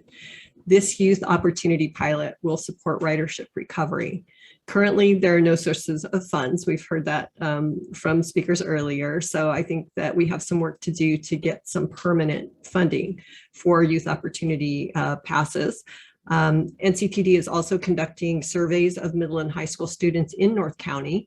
And while the surveys are not fully complete yet, parents are also and writers, youth writers are also very interested in improved services. So whether that's frequency or more routes, those are things that we also would love to see some funding for in the future. But, you know, rah. As a side note, I heard some mention earlier about ridership in general. So I just wanted to share other good news that system-wide total NCTD ridership trends are positive. And so I invite all of you to please come ride public transit with us and continue the positive trends for recovery. Thanks. Thank you. We'll go now to Mayor Vasquez. Thank you so very much. And I am so very excited to see this moving forward. Honestly, I wish I had this opportunity when I was young. And in fact, I associate being young and able to ebb and flow outside of your community a premium. It provides you with an opportunity to learn and exercise your independence. This is definitely a worthwhile investment in those who will realize the benefit of using public transportation today, but also in the future. Thank you to the Social Equity Working Group, MTS, NCTD, Sandag, and so many advocates for making this happen. And that concludes my comments. Thank you, Chair. Thank you, Mayor. I appreciate that. So, the virtual members seeking recognition, I would just pile on my kudos to staff for the work, to Councilmember Moreno for her leadership on this matter. I'm remembering when I was a brand new board member here a number of years ago, making a similar request, and we were unsuccessful in that regard. I think today is definitely recognition of how far this agency has come in terms of trying to broaden our perspective on whom we're here to serve and how we can best serve them. Like many of my colleagues, I think many of the observations are there. This is missed opportunity. We see empty buses, probably less so today because of our circumstances, but nevertheless capacity that the public's already investing in, and to be able to turn that over to our young people and increase opportunity for them, I think makes a lot of sense. The dollar amount associated with this action, we just discussed $1 billion budget, and you're talking about something that's $6 million for a year's worth of rides for every young person in this county. That's gives you a sense of the value of this particular action. And then board members have all shared very heartening personal stories. I would add my own. Growing up, we did not always have a car as a family. My first opportunities to ride the number 25 bus, thank you, Sharon Cooney, from Madison High School to a job in Kearney Mesa, opened up a whole world for me. To the delight of some of you, to the chagrin of others, it's how I started volunteering on campaigns. I'm grateful to my parents for buying me a bus pass and giving me that chance to go all over the county and support candidates I was passionate about, and quite literally led me to sit in this seat today. That's the power of public transit. And I remember back when the fare was about $1.25, that was a lot. That was a lot for us to scrimp together just for a one-way trip. This is going to be game-changing for thousands and thousands of San Diego children. And I look forward to seeing what they do with this opportunity that's provided to them. And I welcome the opportunity and the challenge to figure out how we can keep this going for the long haul. And direct staff, encourage staff, plead with staff to collect every metric possible to the extent that we can tell a good story next summer to the public, to our funders, to our partners at the state and federal level. I will be delighted to take that information anywhere we can go to make sure that we can keep these doors of opportunity open for more of San Diego's children. So this is a really exciting day, in part because how far this agency has come in a, I would say a relatively short amount of time. For government, that's true. And for regular folk, no. And I thank every advocate, many of whom spoke during the public testimony, for their persistence in this matter. I have a lot of respect for folks who don't come and speak for just 3 minutes once and consider that mission accomplished. I have tremendous respect for people who are persistent in coming back year after year after year, taking no on occasion, but not giving up. The beneficiaries of that persistence are our kids. So this is a good day, I think, for Sandag.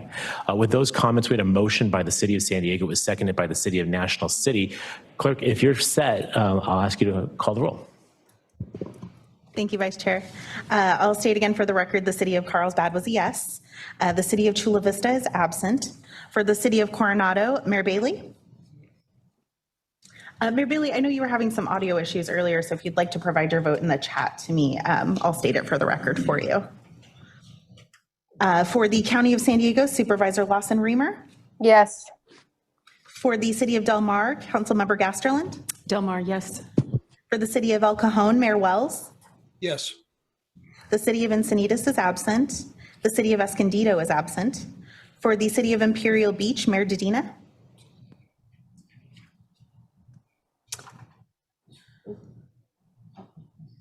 Apologies, I just lost my screen there. The City of Imperial Beach is absent. For the City of La Mesa, Vice Mayor Shu. La Mesa, yes. For the City of Lemon Grove, Mayor Vasquez. Yes.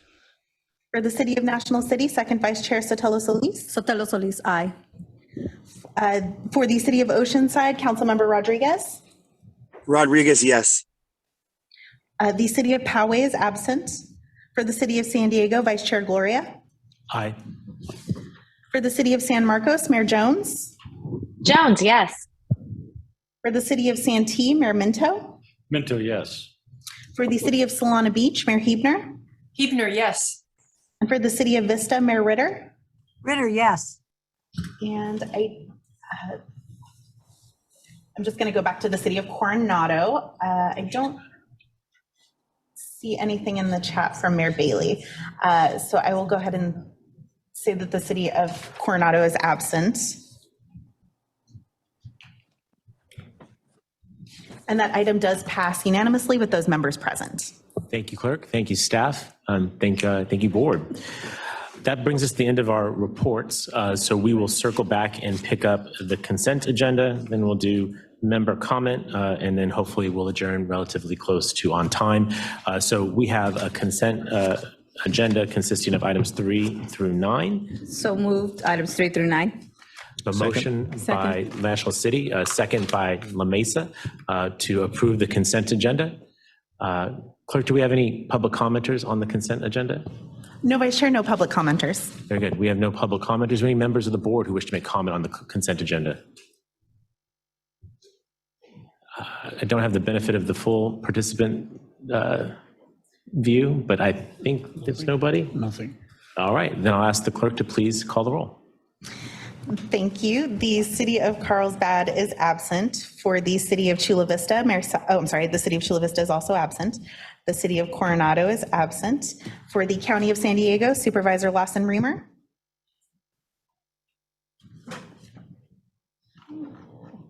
It looks like, is Supervisor Anderson, would you like to vote for us? Would. Aye. Thank you. Thank you. For the City of Delmar, Councilmember Gasterland. Aye. For the City of El Cajon, Mayor Wells.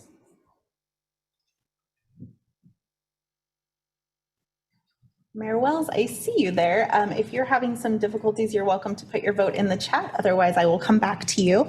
The City of Encinitas is absent. The City of Escondido is absent. The City of Imperial Beach is absent. For the City of La Mesa, Vice Mayor Shu. For the City of Lemon Grove, Mayor Vasquez. Yes. For the City of National City, Second Vice Chair Sotelo Solis. Sotelo Solis, aye. For the City of Oceanside, Councilmember Rodriguez.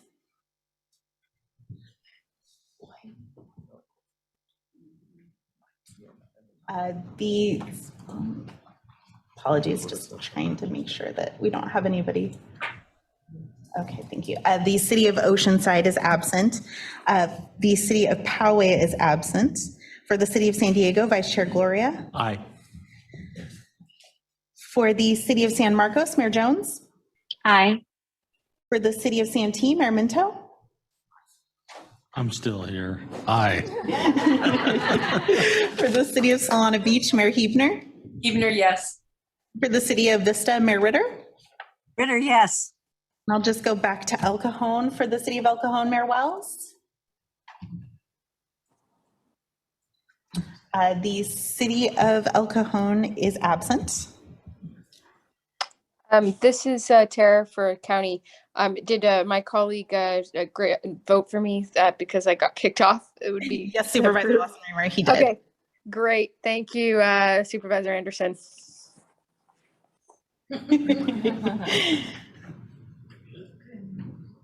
And that item does pass unanimously with those members present.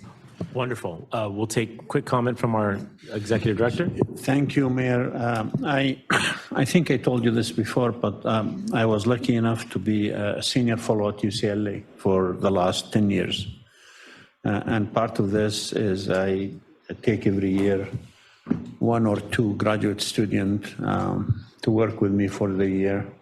All of them come here to meet the Mayor Gloria, but today they're here actually sitting in the audience watching us at work.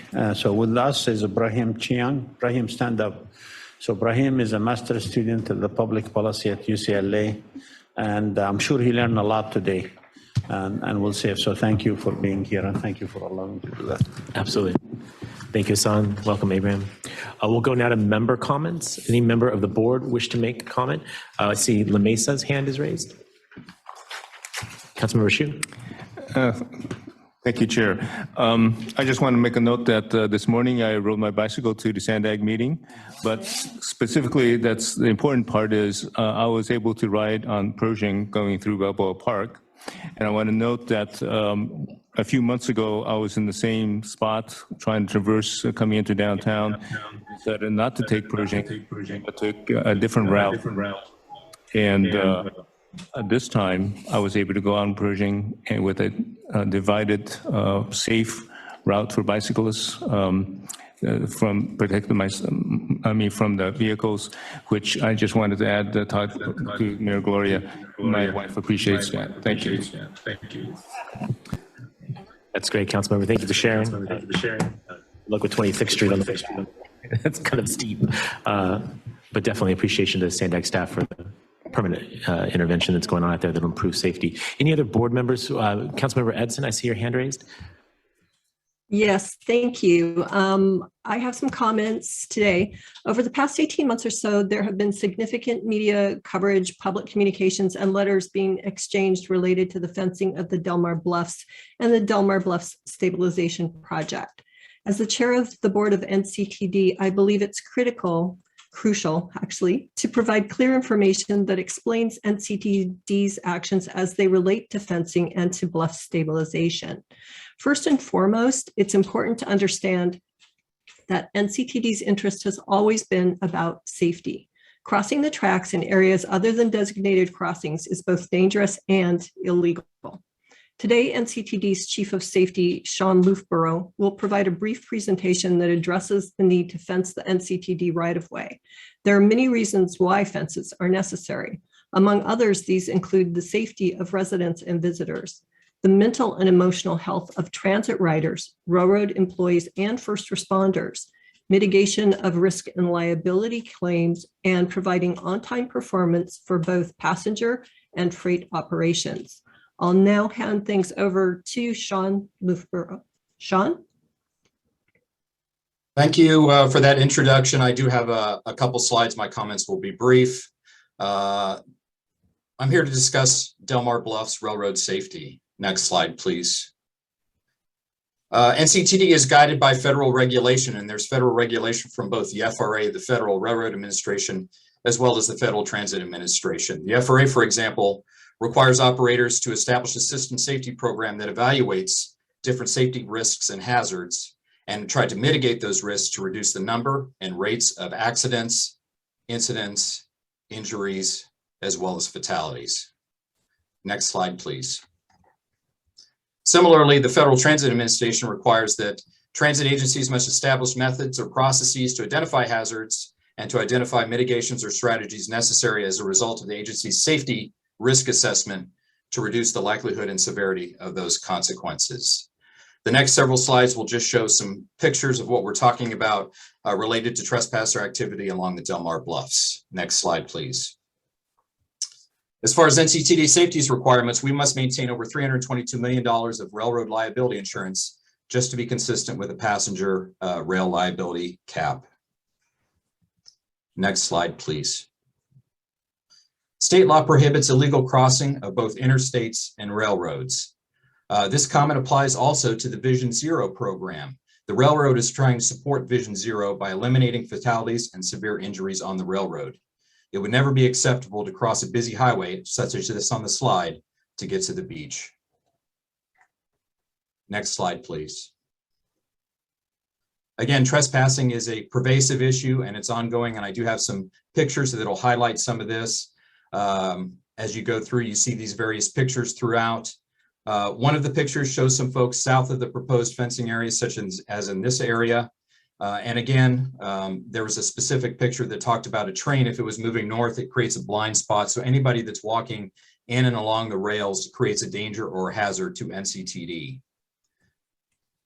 Our rail crews and first responders suffer PTSD, not only from the folks that operate those trains, but the folks that do have to go out and go to these scenes, which are often horrific, and there's long-term mental impacts that are suffered by these people.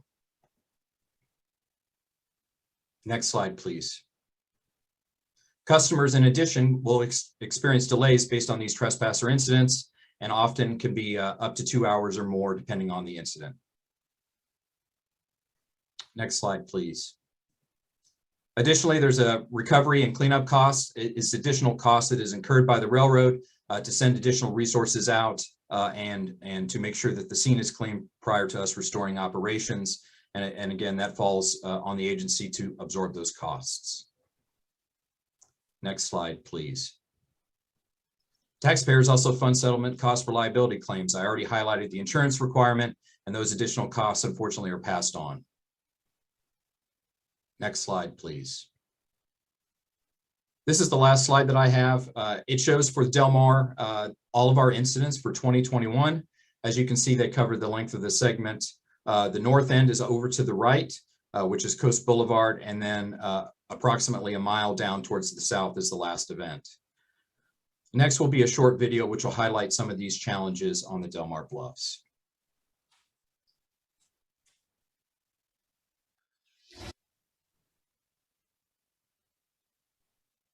A frightening scene in Delmar as a man is hit by a train while running on the railroad tracks, and witnesses captured the incident on video.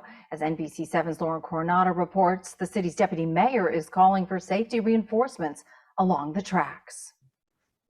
The man was running right down the middle of these train tracks. A witness tells us he was wearing his earphones and apparently didn't hear the train's blaring horn come his way.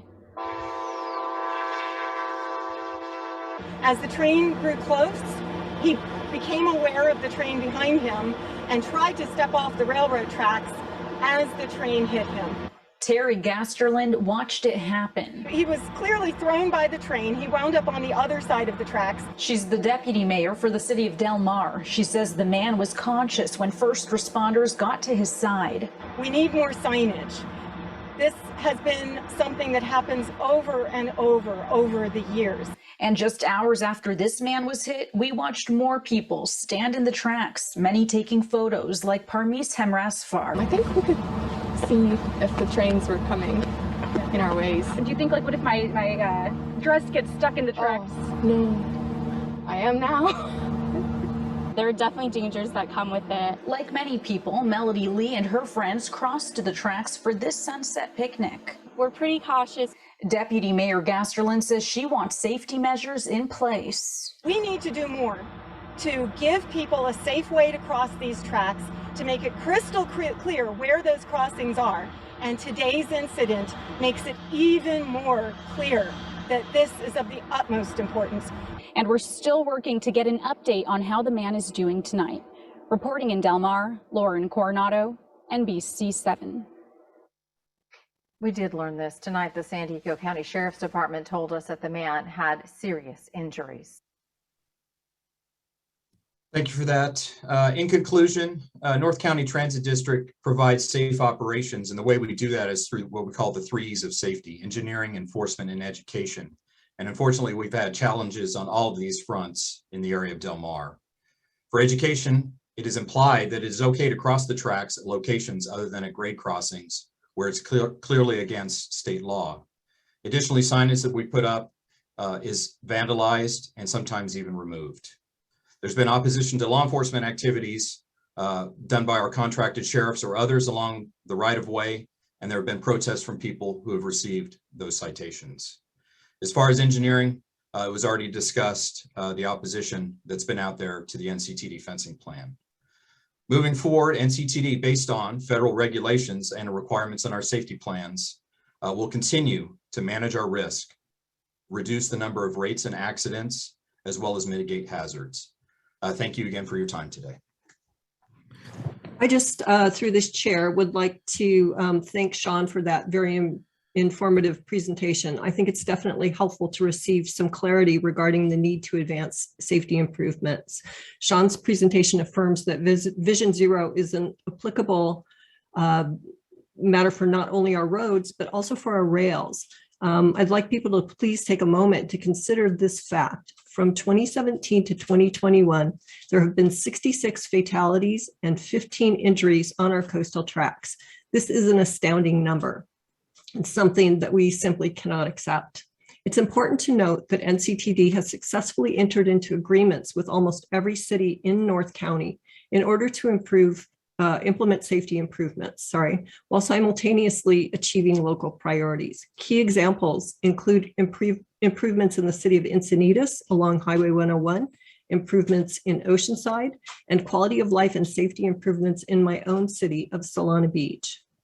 I can't speak for all of you, but I seriously doubt that any public or private entity would willingly allow usage of and provide liability coverage for members of the public to violate the law and engage in dangerous behavior while on their property. I sincerely hope that this presentation has provided all of you with a clear picture of NCTD's focus on safety on the bluffs. Please feel free to reach out to me or to Sean if you should have any questions. Thank you. Thank you both, and appreciate you working with the chair in advance to accommodate that lengthy presentation. We'll go now to Ann Fox with Caltrans. Thank you, Vice Mayor or Vice Chair. I'll try to hurry this up. So a few items to mention on our front. The CTC meeting, which was held here last week. I think one of the great things about our agency partnerships is how we work together to show united front in transportation. This makes us definitely more competitive for state and federal funding. Our staffs have worked together to highlight important regional projects, including the State Route 11, Otay Mesa East, the City of San Diego's La Media Road project, and our Coronado Bridge Suicide Deterrent project. And we want to thank the CTC, Sandag, MTS, and Caltrans staff for coordinating with the CTC commissioners on their visit to our region. Also last week, as part of Governor Newsom's $1.1 billion Clean California program, local beautification grants to cities, counties, tribes, and transit agency, which allows us to demonstrate our commitment to making infrastructure be about people, planet, and partnerships. Last week, we were able to announce with Mayor Sotelo Solis a $5 million Clean California grant to the National City East Side 805 Community Greenbelt project. This is just one of more than 100 projects to receive part of the nearly $300 million in Clean California grants, funding the local beautification projects. We also announced that Caltrans, our own District 11, will be doing our own $3.2 million Clean California beautification project nearby at Plaza Boulevard and 805. So combined, this is more than $8 million state dollars invested into National City made possible through the partnership from Governor Newsom, Mayor Sotelo Solis, and most importantly, the community members working to inspire that pride in maintaining a clean California. Also last week, we were happy to be part of the Georgia Mead Bikeway opening. For us, this shows a transportation system or a network that goes simply beyond building highways and roads and moving towards a more active transportation network itself, and to keep nurturing and connecting these alternative modes to and throughout our transportation system. And certainly look forward to working on more projects of this type. And then earlier this week, Caltrans and Sandag Build NCC crews opened 9 new miles of carpool and HOV lanes on the southbound side of I-5 from Palomar Airport Road in Carlsbad to Loma Santa Fe in Solana Beach. This follows last month's opening of the northbound HOV lanes.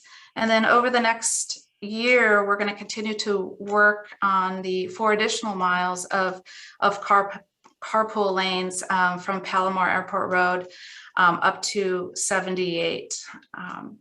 And just to mention, and I didn't mean to leave Sandag staff hanging earlier on the I-5 conversation and those efforts happening there, but Caltrans will certainly continue to work with the local agencies and Sandag staff on corridor planning efforts and getting those projects ready to implement based on regional goals and certainly our state policy objectives. And with that, that was it for our comments. Thank you. Thank you, Ms. Fox, and thank you for Caltrans's partnership. I see no other board members seeking member comment at this time, so we'll consider that concluded with. Brings us to the end of our business for the day. We will stand adjourned to our next Board of Directors meeting, which is scheduled for Friday, April 8th, 2022 at 9 a.m. We will see you all then.